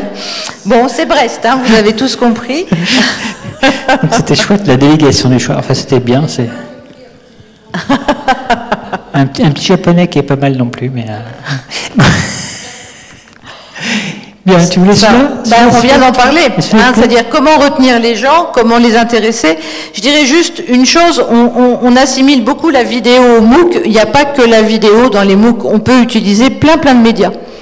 Hein, on utilise beaucoup le dessin, on fait des infographies, on fait des illustrations. Le texte garde tout son intérêt. On peut imaginer, moi je rêve de faire un MOOC à base de son, avec des podcasts audio, parce qu'au moins, quand vous écoutez, vous pouvez faire autre chose. Alors que quand vous regardez une vidéo, si vous regardez pas, ben, finalement vous regardez pas, quoi. Enfin, voilà. Alors que si vous avez ça dans l'oreille, vous pouvez repasser votre linge, vous pouvez faire des trucs, enfin voilà. Et donc un jour, faire du MOOC audio va faire de l'enseignement multitâche. Et là, on va être vraiment dans la culture numérique. Ça marche. Tu m'as fait penser à un truc, mais j'ai pas le temps de le dire. Donc, oui, si tu parlais de la multiplicité, il y a aussi quelque chose pour pouvoir attirer. Il y a une partie des publics qu'on garde aussi parce qu'ils peuvent communiquer autour du MOOC et pas seulement dans le MOOC. Donc, on a, en tout cas dans l'université, encore un problème, c'est que le MOOC il est là pour faire le cours. Donc, cours TDTP, vous avez le droit, dans le forum, vous avez le droit de poser des questions sur « Ah, mais j'ai pas compris le 3.2, petit 2, et quand je fais ça, ça fait pas ce qu'il faut, qu'est-ce qu'il faut que je fasse ?» Donc, ça laisse un type de débat assez limité. Donc, ce qui est intéressant, c'est de rajouter des réseaux sociaux à côté pour que les gens puissent discuter et compléter des choses. Et puis, parce que dans les outils ouverts grand public, on peut faire des choses qu'on ne peut pas faire facilement dans un MOOC. On parlait de déposer une vidéo. Sur le MOOC fabrication numérique, les gens, ils allaient déposer les vidéos sur Google+, parce que déposer une vidéo sur Google+, c'est facile. Alors que déplacer une vidéo de ce qu'on a fait dans Fun, c'est pas facile. Voilà, ça c'était un petit aparté, mais pas tant que ça. Alors, en fait, c'est un truc assez curieux, ça. Oui, non, mais moi j'y crois très très fort. Enfin, dans la culture numérique, quand on voit la culture numérique, je vais partir dans les trucs après, mais c'est pas grave. Quand on voit l'arrivée des Fab Labs, des espaces de coworking et de tous ces trucs-là qui sont dans la culture numérique, c'est bien le besoin de se rencontrer et d'avoir des tiers-lieux de discussion pour pouvoir aller se rencontrer. Et curieusement, dans les MOOC, il y a eu des initiatives de café autour de Coursera, ça n'a jamais vraiment pris. Nous, ce qu'on avait vu dans les TIPA et qu'on voit encore dans d'autres dispositifs, c'est que quand les gens décident de suivre un cours ensemble, localement, et puis discutent localement dans une institution, ça a en général un impact positif et d'engagement dans l'institution. Enfin, dans le groupe de gens qui travaillent. Et je dis ça juste avec l'institut. Quand c'est l'institution qui dit « vous suivrez tous ensemble cette formation continue via le MOOC », ça, on a des contre-exemples où ça ne marche pas forcément, parce que quand c'est de la motivation extrinsèque, ça ne marche pas, mais ça, je ne vous apprends rien. Donc, oui, l'humain, curieusement, c'est pas, j'ai pas bons exemples. Il y a eu un truc sympa qui a été fait par une bibliothèque américaine. Tu sais, les réseaux d'échange où les gens apprenaient pareil ensemble à la bibliothèque. Mais ça reste. Est-ce qu'on suit un MOOC pour se faire des copines, quoi? Enfin, c'est toujours ça. Hein. C'est pas parce qu'on suit le même MOOC qu'on a des choses à se dire. On n'a pas forcément d'affinité. Et puis faire le geste voilà, sortir, aller à tel endroit, rencontrer des gens avec qui on n'a pas forcément de points communs, manifestement pour beaucoup de gens, c'est un frein. Donc on n'a pas trouvé encore tout, hein, mais on n'a pas exploré tout non plus.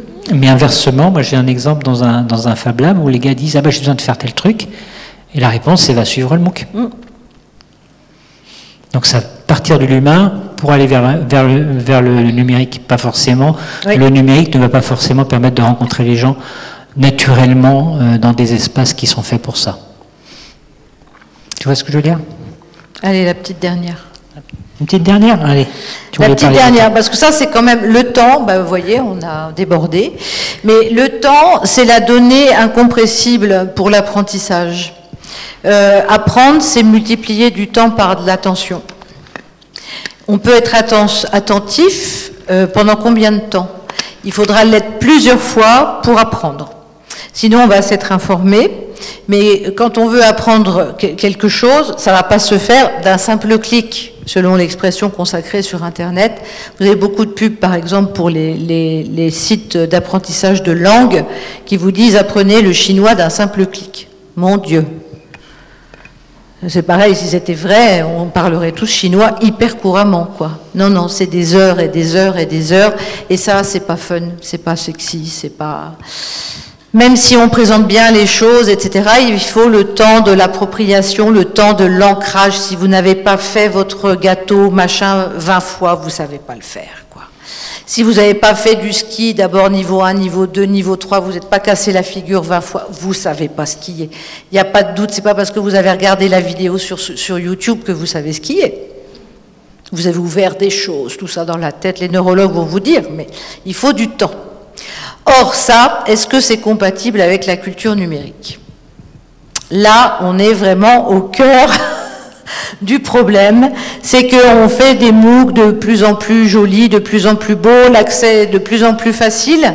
On a abaissé plein de barrières qui permettent aux gens de rentrer dans des domaines auxquels ils n'avaient pas accès auparavant.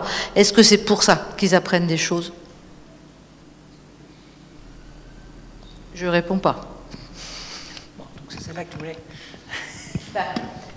Ça, c'est la conclusion. Mais le temps, je pense que c'est une donnée pour laquelle... Enfin, il faut vraiment... Tu étais entre le temps et déjà la culture numérique. Oui, mais le temps, c'est la culture. Non, mais le temps, l'organisation, on sait que c'est un élément important. C'est assez... Nous, on a été un peu étonnés quand on avait fait Etipa, parce que justement, on avait voulu faire un truc très libre, très co-construit, etc. Et les gens n'avaient pas l'habitude de ça. Ils nous ont dit, mais c'est pas comme d'hab, quoi. Et aujourd'hui, c'est vrai que quand il y a un MOOC, que vous créez un MOOC et que vous avez un MOOC, vous mettez un MOOC sur une plateforme numérique, Coursera, Fun, ce que vous voulez, les gens s'attendent à avoir un produit quelque part. Et donc, j'ai pour 30 heures de travail, et je sais que j'aurai des exercices, je sais que j'aurai des vidéos, et si c'est pas comme d'hab, bah, je me plains sur le forum. Donc c'est assez curieux. Et, donc le temps, l'autorégulation et des choses comme ça, c'est très important.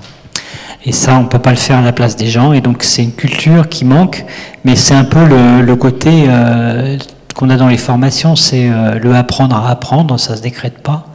Et la culture numérique, quelque part, c'est une culture de l'autodirection. Et donc ça pose ce problème-là. J'avais un truc à dire sur le temps. Oui, ce que je voulais dire sur la culture numérique, et puis après je te laisse la parole, et puis surtout on laisse la parole aux autres, c'est qu'en fait le MOOC pour moi c'est un peu la première traduction par les universités, enfin l'entrée vraiment des universités dans le numérique. Mais c'est un peu, vous savez, quand on parle d'entrer dans le numérique, de démarrer en faisant à peu près la même chose qu'avant, et puis on le met en numérique et on fait pareil, puis après petit à petit on évolue, et puis on change nos pratiques jusqu'à ce que nos pratiques aient vraiment changé. En fait, le MOOC, c'est un peu ça. C'est je mets mon cours en ligne avec ce qu'il faut pour avoir les interactions telles que je me les attends. Et puis on voit qu'autour, il se passe plein de choses, et plein de variantes, et plein d'évolutions. Et aujourd'hui, on est un peu au milieu de tout ça. On est au milieu de tout ça, mais je dirais, pour conclure peut-être, avant de vous laisser la parole, je dirais que pour une fois, il faut peut-être aller écouter les gens qui ont l'habitude de la consommation. Les gens qui sont des spécialistes du marketing, des études de marché, tout ça. Parce que le MOOC donc est considéré comme un produit et promu comme un produit avec ses marques stars, ses soldes, etc., etc. Et si vous allez écouter ceux qui travaillent sur l'innovation, les nouveaux produits, ils vous disent écoutez vos consommateurs, regardez ce qu'ils font. Et on a plein de données sur ce que font les gens dans les MOOC, et c'est par là qu'on fera changer les MOOC et qu'on les mettra au goût de ceux qui les suivent.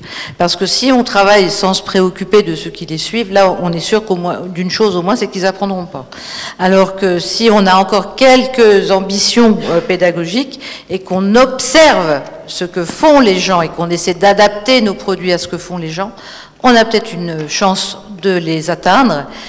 Et tout en sachant qu'on est dans cette culture numérique de l'instant, de la rapidité, de la versatilité, eh ben c'est comme ça. C'est comme ça. On n'a plus qu'à faire avec. C'est tout.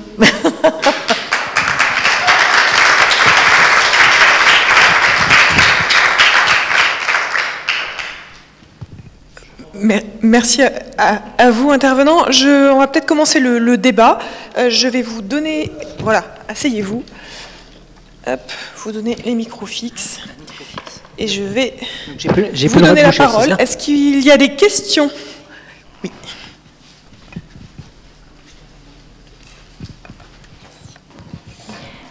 Ce n'est pas une question, c'est juste un remerciement de réconcilier formation et marketing. Merci beaucoup.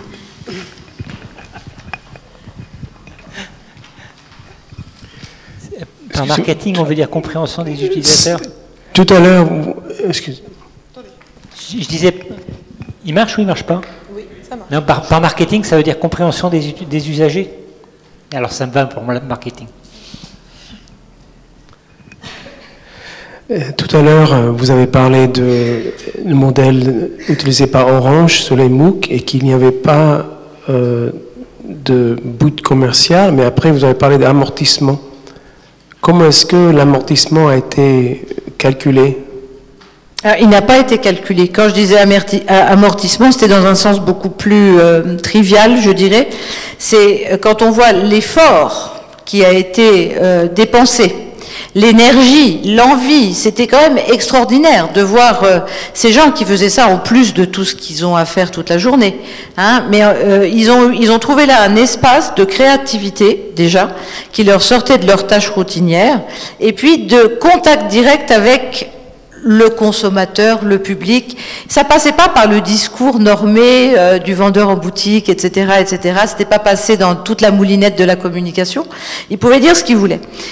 Et là, ça a été un travail monstrueux, hein, de 6 mois de préparation, et de le faire qu'une fois, c'est frustrant. Donc c'est pas pour dire on en attend de l'argent, mais c'est de se dire mince, tout ça pour ça, c'est un peu dommage. Et pour les MOOC culturels, c'est la même chose. On se dit ouais, on va faire quelque chose de formidable, nanana, on le fait. Après, on dit eh ben voilà, c'est fini. Donc comment est-ce qu'on recycle les MOOC? Ça, c'est une vraie question. Jean-Marie a donné plein d'exemples dans les universités, on les propose aux étudiants, etc. Comment est-ce qu'on fait, nous, qui ne sommes pas devant des assemblées captives, je dirais, d'étudiants qui sont là pour apprendre? C'était ça hein, que je voulais dire quand je parlais de retour sur investissement. Merci. Et puis, il y a quelque chose dont on n'a pas parlé, c'est qu'en fait, autour de certains MOOC, il y a des communautés qui se créent, parce qu'effectivement, les gens y reviennent, même s'il y a une deuxième session, on va revenir. Je pense que le MOOC de Cécile Dejoux est un petit peu dans ce style-là. Le MOOC de gestion de projet de Rémi Bachelet est aussi dans ce style-là. Les gens reviennent, éventuellement vont aider les autres pour apprendre, etc. Et donc, il y a une dynamique qui se crée par ce retour, par cette saisonnalité. Moi, j'avais une question par rapport à la validation des connaissances. Donc, si j'ai bien compris, c'est un cours, effectivement, avec une validation. Alors, est-ce que c'est une sorte de validation continue ou c'est juste à la fin? Alors, ça, c'est paramétrable dans la plateforme. Alors, il y a 3 choses là-dessus. Petit 1, il y a pas mal de... Enfin, en gros, c'est comme un cours. Il y a du contrôle continu et il y a le contrôle terminal. D'accord? Donc, on peut avoir les modèles qu'on veut par rapport à ça. Et donc, chaque institution va avoir son modèle. La question qu'il y a derrière... Alors, il y a plein de questions derrière. Il y a, est-ce que je suis sûr d'avoir la bonne personne? Donc là, il y a des gens qui vous filment pendant que vous faites le contrôle terminal. Simplement ça, on a quelqu'un qui vous regarde pendant que vous faites votre contrôle au travers d'une caméra. Et donc ça, on ne sait pas bien le faire tout le temps du cours. Donc il y a une start-up qui propose de faire tout le temps du cours. Donc j'imagine, sauf que celle-là, elle m'angoisse complètement. Là aussi, on est en off. Parce que le fait de dire que pour avoir bien appris, il faut avoir fait tous les exercices tout du long et bien avoir été tout seul pour les faire, c'est un modèle pédagogique qui me pose problème quelque part. Et derrière ça, après, il y a la valorisation de ce certificat. Voilà, c'était la suite de ma question. Je fais la totale. Donc, quand je suis à peu près sûr de qui a passé le MOOC, donc la valorisation, petit 1, c'est ce qui est vendable dans un MOOC. Donc, c'est avec ça qu'on peut faire de l'argent. Donc, aujourd'hui, toutes les MOOC qui étaient ouverts basculent vers cette fermeture au moins de la certification, de faire payer légèrement pour ça. Donc, c'est ça qu'on vend quand on a une plateforme à modèle économique. Et aujourd'hui, il y a des tas de gens qui mettent ça dans leur CV, parce que ça fait bien. Moi, dès 2013, j'ai vu arriver des étudiants qui mettaient « j'ai fait Télécom Bretagne et Stanford », et enfin, vous imaginez les autres, au travers d'un certificat de MOOC. Donc ça se reconnaît un petit peu, c'est apprécié, je dirais, par les employeurs. Et aujourd'hui, la question qui se pose toujours, c'est est-ce que ça vaut des ECTS? Donc est-ce que ça a une valeur dans le circuit académique? De manière très ponctuelle, oui. De manière générale, non. D'accord. Il y a une articulation peut-être qui à un moment donné va se faire, puisque c'est un produit, hein, puisqu'on parlait de marketing différent finalement. Alors je dis non. Certaines universités américaines proposent de faire leur première année en ligne. D'accord. Il y a même des masters en ligne. Enfin, aux US, ils testent tout. De toute façon, ils sont joueurs. En France, en Europe, on n'a toujours pas franchi le Rubicon de faire reconnaître le truc. Dans l'université, non, mais en formation pro, oui, tout à fait. Open Classroom propose des MOOC entiers pour de la formation professionnelle. Oh, correct. Voilà. Oui, non, je dis pas que l'université dans la vie. Open Classroom est en train d'essayer de... Non, n'essaye pas. A des formations certifiées qui sont RNCP et qui donc sont des formations reconnues. Voilà, puis juste un petit commentaire par rapport au mot traduction, hein, quand vous dites tel mot qu'on doit alors je vais dire adapter dans d'autres pays. Voilà, moi je préfère ces termes transposés, adaptés, parce que justement il y a l'aspect culturel que vous évoquiez tout à l'heure, qui est davantage pris en compte que dans l'aspect traduction pure. Et quand je dis des MOOC traduits, c'est que ce sont vraiment des MOOC traduits. Point. C'est ça, donc sans les petites... Ce sont pas des MOOC adaptés, ce sont des MOOC traduits. Merci pour la précision, je suis d'accord. J'ai utilisé le terme de manière volontaire.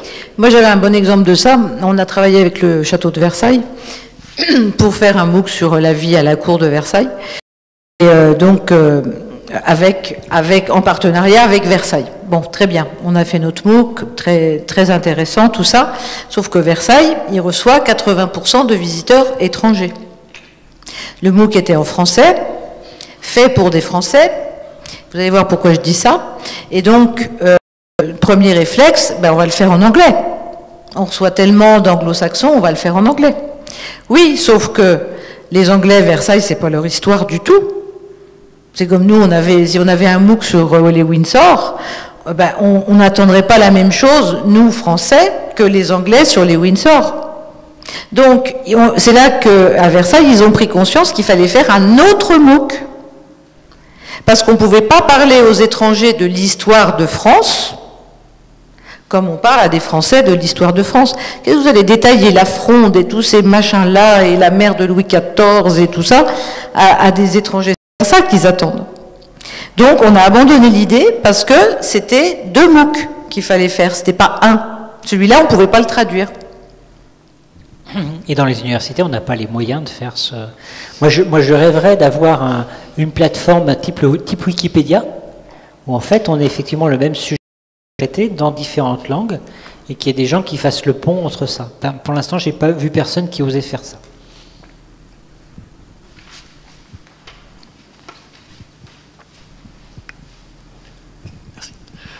J'ai une question sur le côté chiffres. On a parlé d'avoir des MOOC qui sont suivis par des milliers de personnes. On voit certains MOOC qui sont suivis par parfois une centaine de personnes. Donc, est-ce qu'il y a une différence de valeur entre ces MOOC? Donc, de même qu'on peut avoir un livre qui est lu par 10 000 personnes ou par 100 personnes, est-ce qu'il y a quelle valeur on peut attribuer à ça? Ça dépend des indicateurs qu'on utilise. Évidemment, on ne cherche pas tous la même chose. Au niveau communication, on aime bien annoncer des chiffres importants. C'est pas parce qu'on est nombreux à démarrer qu'il va y avoir beaucoup de gens qui vont aller jusqu'au bout. Ça, c'est la première chose. Quand on met ces 2 chiffres-là, on regarde, des fois, on se gratte un peu la tête. On se dit, on a fait de la bonne com, les gens sont venus, ils se sont inscrits, mais peu sont allés jusqu'au bout. Vous avez d'autres MOOC plus pointus, plus de spécialités, qui ne sont pas des cours d'initiation, où vous avez beaucoup moins d'inscrits, 1500, 2000, mais vous avez un très gros pourcentage de ces gens-là qui vont jusqu'au bout. Parce qu'ils ont déjà des prérequis, comme on dit. Ils ont un objectif en suivant leur cours. Ils veulent aller plus haut dans la connaissance. Et puis, ils forment communauté entre des gens qui sont déjà un peu dégrossis quoi, sur un sujet. Et là, ils vont jusqu'au bout. Donc, le chiffre en lui-même n'est pas indicateur de valeur. Ça dépend vraiment de ce qu'on fait, de ce qu'on veut faire. Pour compléter, je sais pas si 100 personnes, c'est encore un MOOC au sens, on se pose des questions, on va plus se poser ces questions de il faut être nombreux pour être social, donc la question massive va être partie. Mais c'est un outil de formation qui est intéressant et où les gens vont se rencontrer. Et il va y avoir une autre dynamique, je pense, enfin je suis même sûr, il y a une autre dynamique là-dedans et donc on a une formation qui est intéressante. Il y avait un témoignage dans les premiers MOOC sur quelqu'un qui avait un prof qui était tout content parce qu'il avait eu une centaine de personnes, à la fin il en restait une trentaine et ils se connaissaient tous. Et comme c'était son sujet de recherche, il était très très heureux d'avoir vu plein de gens, enfin une trentaine ou cinquantaine de personnes passionnées par son sujet. Et donc lui, il avait rempli son objectif. Il y a quand même une question marketing. Hein. Enfin moi, le calcul qu'on fait très souvent, c'est voilà, le MOOC coûte, je vais dire n'importe quoi. Je ne vais pas vous dire le vrai coût des MOOC culturels, qui est très élevé. 60 000 €, tout compris. Si j'ai 30 000 inscrits, super, c'est revenu à 2 € par personne. Qu'est-ce que vous avez pour 2 € à part un café? Là, vous avez un MOOC de 6-8 semaines. C'est super valable. Si vous avez 100 personnes et que vous avez dépensé 60 000 €, là, il y a un gros problème. Et là, on va vous couper le robinet en disant « Attendez, arrêtez de rigoler. Là, vous m'aviez promis des milliers de personnes. À la fin, il reste à 22. Non, ça ne le fait pas, quoi. » Et on a vu des MOOC comme ça, notamment, enfin bon, non, je ne vais pas donner d'exemple, où à la fin, il y avait, je crois, 3 personnes qui arrivaient à passer le certificat final. Ah ben, il n'y a pas eu de saison 2, hein. Non, non, ça c'est le produit qui a raté sa cible, quoi. Et on est obligé de raisonner comme ça. Il y a des gens qui parlent là-dedans. Hein, et curieusement, on ne considère pas que ça fait partie de la mission de service public d'éducation. Il faut financer. Donc, bon, bah, s'il faut financer, ça veut dire qu'on attend un retour sur investissement. Et on va essayer de ne pas trop se louper, quoi. En revanche, quand on peut dire, bah, mon MOOC en 5 saisons, en 150 000 inscrits, bah, là, vous ouvrez des portes, hein, ça c'est sûr. Autre manière de calculer le truc, si j'ai un prof qui a certifié 10 000 personnes, sur un plan de charge, c'est pas mal. Justement, j'avais une question. On a dit qu'il y avait des MOOC très techniques qui s'adressaient à un public d'experts, plutôt des gens de l'université d'ailleurs, ou des enseignants, pourquoi pas, et des MOOC plus grand public. Bon. Mais quand on regarde les statistiques de qui sont les gens qui font des MOOC, c'est quand même beaucoup des gens qui sont diplômés du supérieur. Donc sur cette mission de open, sur cette mission de grand public, qu'est-ce que vous pensez de ça? Est-ce qu'il ne faut pas déjà avoir appris à apprendre dans une institution pour être... est-ce que ce n'est pas le prérequis pour faire un MOOC? Alors je dirais non. On peut rajouter du cadre externe. Et là, ça va faciliter l'accès. On a vu ça dans l'Italie. Il y avait justement plusieurs personnes qui travaillaient dans des centres de formation par apprentissage, qui avaient donc des jeunes qui n'avaient pas nécessairement un goût scolaire hyper développé. Et puis, ils faisaient des séances de MOOC ensemble, sur l'horaire scolaire. Il ne faut pas que ce soit une punition et puis que ça vienne remplacer les 2 heures qu'on a après les cours. Enfin, non. Mais c'est vrai, quoi. Enfin, quand on est avec des étudiants, on ne va pas rajouter du cours au cours, quoi. Il y en a suffisamment. Et là, ça passait super bien. Et souvent, voilà, il y a peut-être une maturité ou une autonomie qui n'est pas acquise sur la manière d'apprendre seul. Mais si on met ça dans un cadre, ça marche. J'ai fait Picasso comme ça avec une classe de 3e. Ils ont adoré ça. Après, ils demandaient, mais on ne pourrait pas avoir les mêmes en histoire, en maths, en tout ça, parce que ce serait quand même drôlement mieux. Bon, on attend les MOOC scolaires. Moi, j'attends le go pour les MOOC scolaires. Hein, vraiment, on trépigne, on est au taquet, là, prêt à faire du MOOC scolaire, mais sur tous les sujets. Hein, parce qu'on sait que les gamins, ils vont aimer ça. Que ça va leur plaire, que ça va... Et les profs, ils ont adoré ça aussi, parce que c'était un MOOC d'histoire de l'art, il y avait le prof d'anglais qui encadrait le groupe de la période bleue de Picasso. Mais il s'est éclaté, le prof d'anglais. Je veux dire, voilà, c'est pas la peine d'être le super connaissance, elle est dedans, là. Donc c'est de l'animation de groupe. Donc ça devient drôlement sympa. Quand on n'a pas d'objectif de transmettre à la fin de l'heure, il faut qu'on ait vu ça et ça. Hein, et donc c'était une très belle expérience. Et on a cru, sous le gouvernement précédent, que ça allait venir, et puis c'est pas venu. J'espère que ça va arriver, très franchement. Mais dit autrement, un MOOC brut pris sur fun, effectivement, il vaut mieux avoir fait des études supérieures, ou envisager de faire des études supérieures, ou se poser la question d'aller faire des études supérieures pour pouvoir le suivre. Mais oui, mais le storytelling, les gens qui sont au fin fond de la pourront apprendre et venir, et on découvrira le prochain Einstein là-dessus. C'est du storytelling. Oui. Vous comprenez, enfin, c'est de la culture. Voilà. Oui, je suis assez contente que vous abordiez le sujet de l'éducation et chez les plus jeunes. Il m'arrive de faire du soutien scolaire pour des primaires. Et quelquefois, on manque d'outils pour animer un petit peu nos séances. Et il y a des enfants qui sont vraiment, vraiment en grande difficulté avec les acquis, les premiers acquis, le calcul, la lecture, etc.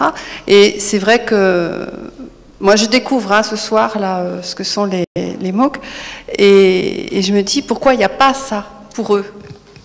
Alors comme vous le dites, le faire avec les professeurs, les instituteurs, pourquoi pas? J'allais parler de la Khan Academy. Oui, moi aussi. Ben voilà. Il y a un truc, il y a un objet curieux, la Khan Academy. Vous Khan Academy, K-H-A-N, et puis Académie comme académie, quoi. C'est un ovni intéressant, mais il y a un truc curieux. Enfin, moi, je ne sais pas quoi en penser pour les tout jeunes. Mais a priori, vous avez tout le programme de maths de la maternelle jusqu'à Bac plus 2, quelque chose comme ça. Il doit y avoir la physique aussi qui traîne. C'est un truc américain au départ. C'est un gars qui a fait ça, qui a fait des petites vidéos. D'ailleurs, les vidéos des MOOC viennent de lui. En moins de 8 minutes, et en gros, c'est vous savez, quand vous faites sur le coin de table pour expliquer vite fait, tu connais Pythagore, et puis je te fais un dessin, et puis je t'explique Pythagore sur le coin d'une table. C'est ça son modèle. Et en fait, il a fait tous les programmes comme ça, et c'est super, c'est vivant, ça n'a que 2 défauts. D'abord, le gars en anglais, il est super sympa à écouter, en français, c'est traduit par qui a bien voulu, donc c'est pas toujours bien traduit. Deuxième truc, c'est qu'en gros, quand c'est arrivé, l'éducation nationale, on coupe encore, a dit ah oui, non, mais nous en France, on fait pas les opérations de cette manière-là, ça suit pas le programme français. Donc vous trouverez ça, en gros, si, ça a été les réponses. Oui, non, mais je sais. Donc vous trouverez BSF, Bibliothèque sans frontières.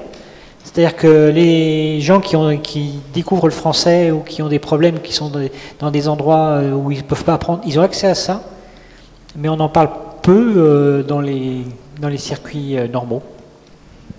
C'est très employé notamment dans les camps de réfugiés, où on manque d'enseignants. Et donc il y a les vidéos de la Khan Academy sur plusieurs matières qui viennent apporter quand même du cours. Bon, à tester, hein, on ne garantit pas que ça marche avec tout le monde, mais c'est un truc à tester. C'est quand même intéressant. Ouais.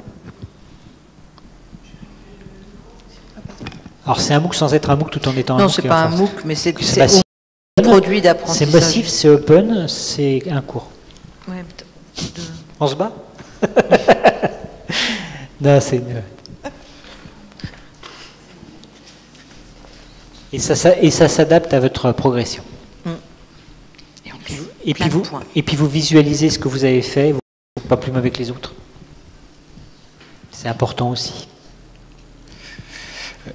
Tout à l'heure, vous avez parlé en fait des modalités pédagogiques.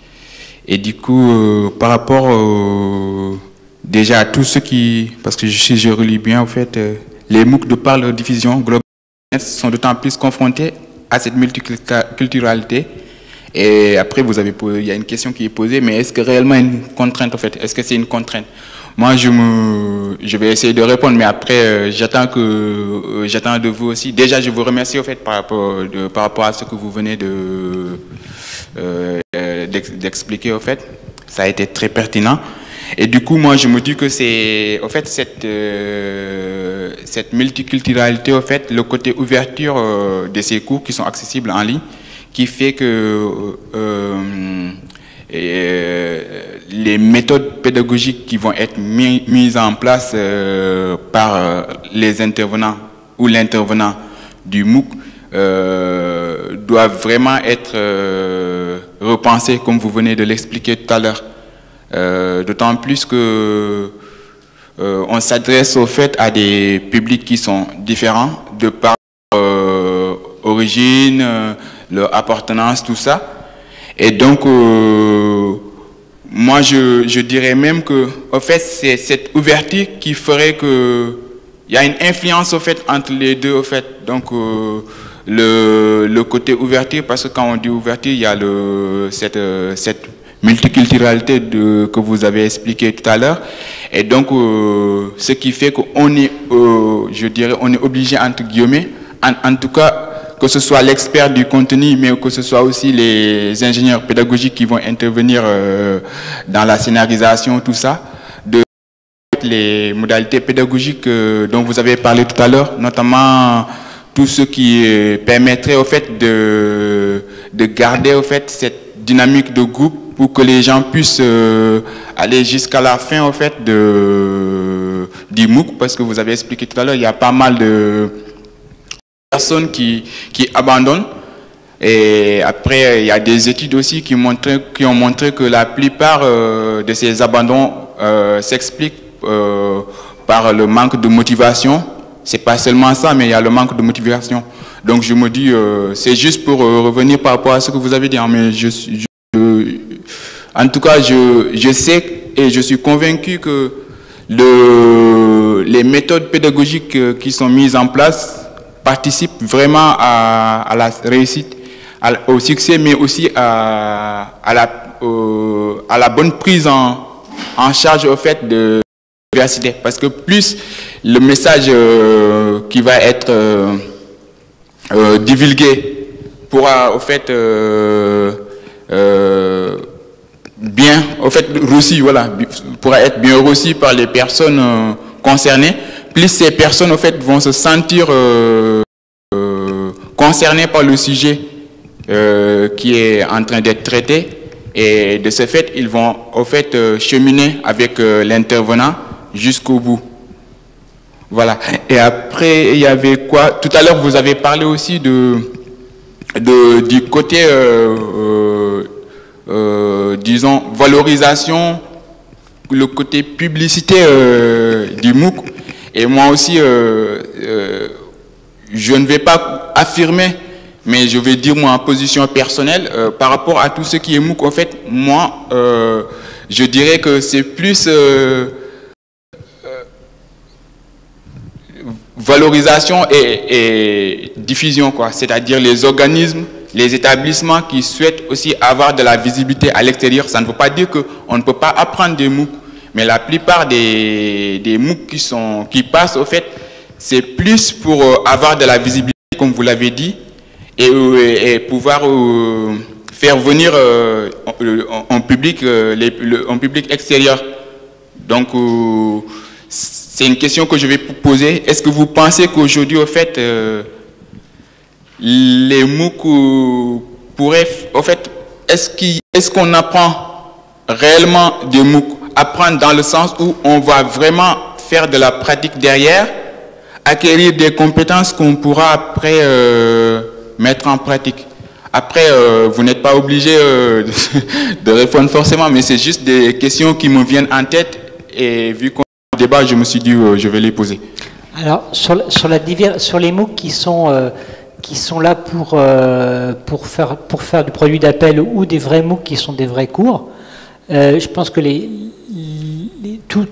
on a vu qu'il y avait une grande diversité dans les MOOC, et qu'il y a des MOOC en produit d'appel, et ils sont vraiment là pour être des MOOC pour apprendre et pour être capable après d'appliquer ce qu'on a appris. Je vais prendre comme exemple le PFL. C'est les mêmes cours qu'ils publient sur Coursera que en fait ils les réutilisent pour leurs cours à eux. Nous on fait ça aussi. Dans une beaucoup moindre mesure, mais il y en a certains qui ont fait comme ça.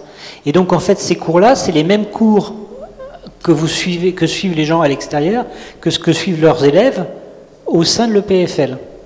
Donc ils ont fait un vrai choix de dire en fait on met nos cours en ligne et on les met de manière à ce que ce soit des MOOC. Donc ce sont les mêmes cours en interne, en externe. Donc on ne va pas dire que les étudiants de l'EPFL n'apprennent pas, donc je suppose qu'on peut apprendre avec ces MOOC-là. Après, l'autre question telle que que j'ai comprise, c'était cette question de comment on met dans le cours des marqueurs de motivation. Donc pour pouvoir emmener les personnes, pour pouvoir les engager, etc. Et donc on a vu qu'effectivement il y avait des éléments soit d'engagement, soit au départ, qui sont des éléments de marketing. On a un peu parlé de marketing, au sens, il faut avoir donné envie aux gens de s'inscrire. Donc ça, c'est le grand enjeu, c'est déjà qu'il y ait des gens qui s'inscrivent. Ça, on n'a qu'un teaser pour pouvoir que les gens viennent s'inscrire sur un portail, ce qui sauve un peu. Et donc, on va donner envie, on va accueillir les gens, on va leur proposer éventuellement de s'exprimer. Il semblerait que ce soit un bon moyen que les gens, ayant fait une première activité très très simple, aient plus tendance à rester après, etc. Donc, on a plein de trucs pour pouvoir accompagner cette motivation. Et on a encore plein de choses à apprendre pour pouvoir garder nos personnes, que les gens se sentent plus impliqués.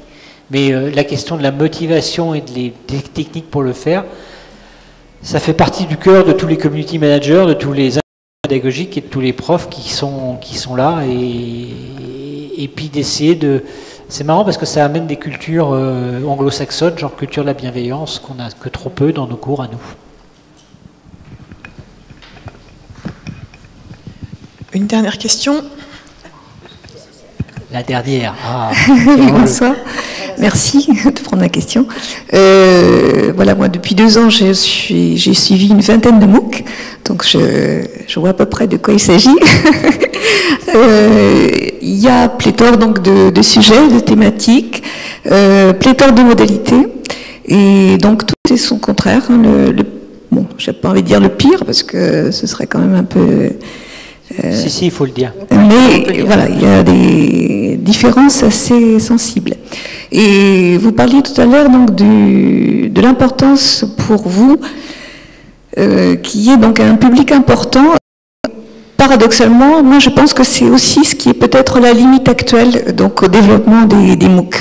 Parce que à titre personnel, donc quand j'ai commencé, donc il y a 2 ans, je m'investissais donc à la fois dans le suivi des cours, les exercices. J'ai eu grand plaisir pour certains à réaliser des exercices beaucoup plus poussés, hein, donc avec des évaluations par les pairs. Où là, voilà, il y avait vraiment un travail personnel, ce qui me motivait beaucoup plus. Par contre, donc sur le forum, les interventions que j'avais au départ, eh bien, je n'en ai quasiment plus parce que je n'en ai plus le temps.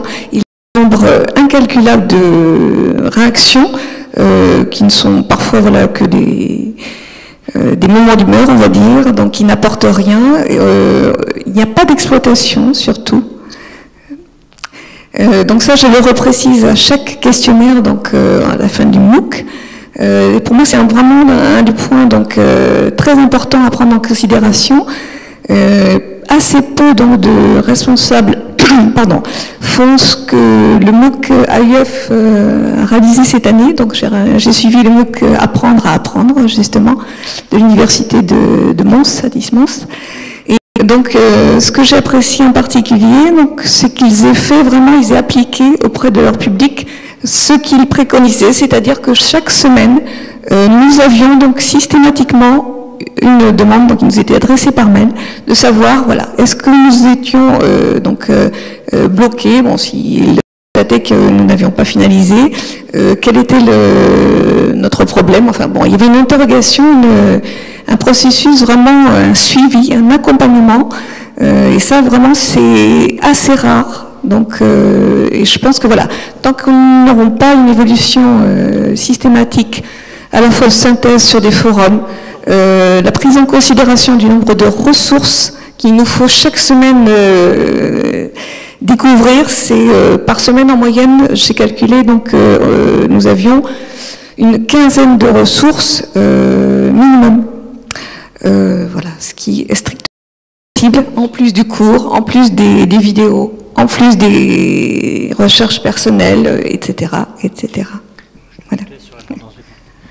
Juste pour dire que les gens de Mons, l'équipe pédagogique, les chercheurs en sciences de l'éducation de Mons sont des gens passionnants et qui s'appliquent effectivement à eux-mêmes ce qu'ils racontent. Donc voilà. Et après le reste, je laisse à Christine qui fera ça mieux que moi. Sur la valorisation, moi je voudrais intervenir sur la valorisation et puis le suivi des apprenants. Sur la valorisation, je suis complètement d'accord avec vous, c'est du gâchis de voir toute cette belle énergie, toute cette intelligence qui n'est pas valorisée. Nous, dans les MOOC Culture, on fait systématiquement, chaque semaine, au moins une valorisation d'activité. C'est-à-dire que quand on a 400-500 interventions, on ne le fait pas moins, on construit un objet numérique à partir de ces interventions. Des cartes mentales, des frises, des PDF, enfin tout ce que vous voulez, en fonction des activités qui ont été proposées aux gens, bien entendu. Hein. Et on arrive à des choses absolument magnifiques. Et on voit que ça va, c'est au niveau du cours de ce qui est proposé. Ça, j'ai pas peur de le dire. Et c'est pour ça que je parle de co-construction. On va vers de la co-construction avec ces choses-là. Pour le suivi des apprenants, sur un cours comme Apprendre à apprendre, complètement d'accord. Après, ce que j'ai remarqué au fil du temps, c'est que les gens s'investissent de moins en moins dans les MOOC parce qu'ils ont l'impression qu'ils savent déjà faire. Et donc, ils vont à l'essentiel, aux vidéos, aux machins, aux trucs. Même quand il y a d'autres choses, il y a une communauté solide qui est là, qui cherche le partage, etc. Mais n'oublions pas que tout le monde n'a pas les mêmes enjeux, les mêmes objectifs, les mêmes comportements d'apprenants. Et il y a des choses qui avaient un succès terrible il y a 2-3 ans qui n'en ont plus. Le suivi de résultats, vous n'avez pas terminé ça, qu'est-ce qui vous arrive, etc. Ça irrite au plus haut point un certain nombre de gens quand on n'est pas sur des problématiques d'apprentissage. Moi-même, ça m'est arrivé de suivre des MOOC que je faisais pas un quiz, je recevais un mail, alors qu'est-ce qui vous arrive? J'avais juste envie de lui dire, mais ça te regarde pas, quoi. Enfin, je fais ce que je veux de ma vie, enfin, pour une fois, j'ai pas payé, j'ai pas signé, tu vas quand même pas m'obliger à faire l'examen, quoi. Enfin, je fais ce que j'ai envie de faire. Et donc, voilà. Là aussi, en termes de diversité, d'approche, de culture, d'objectifs, on ne peut pas généraliser, on ne peut absolument pas généraliser. Maintenant, c'est clair que tous les outils de tracking et les messages personnels, on y va. Après, quand je dis observons les apprenants, mettre 15 ressources, c'est un peu abusé, quoi. Nous, on s'est fait une règle, pas plus de 5. Hein. Et puis à 2 niveaux, avec les faciles et obligatoires pour tous, et puis les trucs un peu plus prises de tête, et là, c'est juste à l'option, quoi. Oui, d'ailleurs, je vous remercie. Je suis en train de suivre le MOOC L'Instant Figé. J'ai beaucoup de mal parce que j'ai manque de temps, mais j'attends le prochain. Il y a l'histoire de l'art qui est plus simple. L'Instant Figé, c'était déjà un peu costaud avec le Louvre. Oui. Oui. Je voulais savoir si une question annexe, si vous suiviez donc un petit peu le mouvement des Miss MOOC. Oui. Est-ce que vous pouvez nous en parler? Non, enfin, j'ai pas d'avis particulier. Enfin, vous pouvez préciser votre question. Enfin, qu'est-ce que... Donc, les Miss MOOC, donc, pour l'instant, proposent d'animer un petit peu donc, les communautés de MOOCeurs, hein, dont je fais partie. Et donc, c'est vrai que pour l'instant, donc, elles sont une 8aine à peu près, donc, sur Paris. Et donc, j'ai l'impression qu'on est plutôt parti au départ sur donc les MOOC qui étaient proposés sur la plateforme Fun. C'est en train de s'élargir. Donc, il y a eu il y a quelque temps une animation nationale donc avec ceux qui sont qualifiés de MOOC addicts. Et donc voilà, je voulais savoir si ça vous apportait quelque chose en tant que justement donc responsable de MOOC, et voilà ce que vous pouviez en attendre, est-ce que vous pensez que ça peut vous aider donc à faire évoluer aussi la communauté pédagogique dans son ensemble? Bon, pour le moment, on n'a pas de besoin de ce côté-là parce qu'on a la chance énorme de pouvoir mettre des ressources assez significatives sur l'animation de nos MOOC. Et comme je le disais, la communication, elle est déjà extrêmement prise en charge par les institutions. Parce qu'à l'inverse des universités qui ont un teaser, une page de portail pour faire connaître, nous on a la presse, une attachée de presse à prévenir toute la presse spécialisée, etc. Donc il y a une grosse couverture média. Et en interne, on a des animateurs, toujours. ce qui est souvent considéré comme la cerise sur le gâteau. Moi, je considère que c'est le moteur du MOOC. C'est pas les contenus, c'est l'animation. Parce que c'est là qu'il y a création, c'est là qu'il y a création de communautés, c'est là qu'on voit qu'il y a des vrais gens derrière les contenus. Et ça, il y a beaucoup de MOOC qui sont peu animés. Il y a un forum, dites ce que vous pensez, puis bon, c'est tout. Donc là, ça manque complètement d'intérêt. Mais quand on prend le soin de mettre au moins un cadre d'interaction par séquence, vrais animateurs qui sont là tous les jours, qui posent des actus en plus, qui valorisent ce que font les gens, je vous assure que l'ambiance, elle est complètement différente et on n'a pas besoin de services externes dans ces cas-là, quoi. On va s'arrêter là, peut-être. Merci à tous, merci pour cet échange très riche. Deux petites choses. Donc, vous avez dû certainement avoir entre les mains un questionnaire de satisfaction. Sachez que voilà, nous on les traite. Ça nous aide pour améliorer le cycle de conférence. Si vous avez des idées, n'hésitez pas à nous les donner. Nous sommes en train de saison prochaine. Vous serez informés par email de toute façon.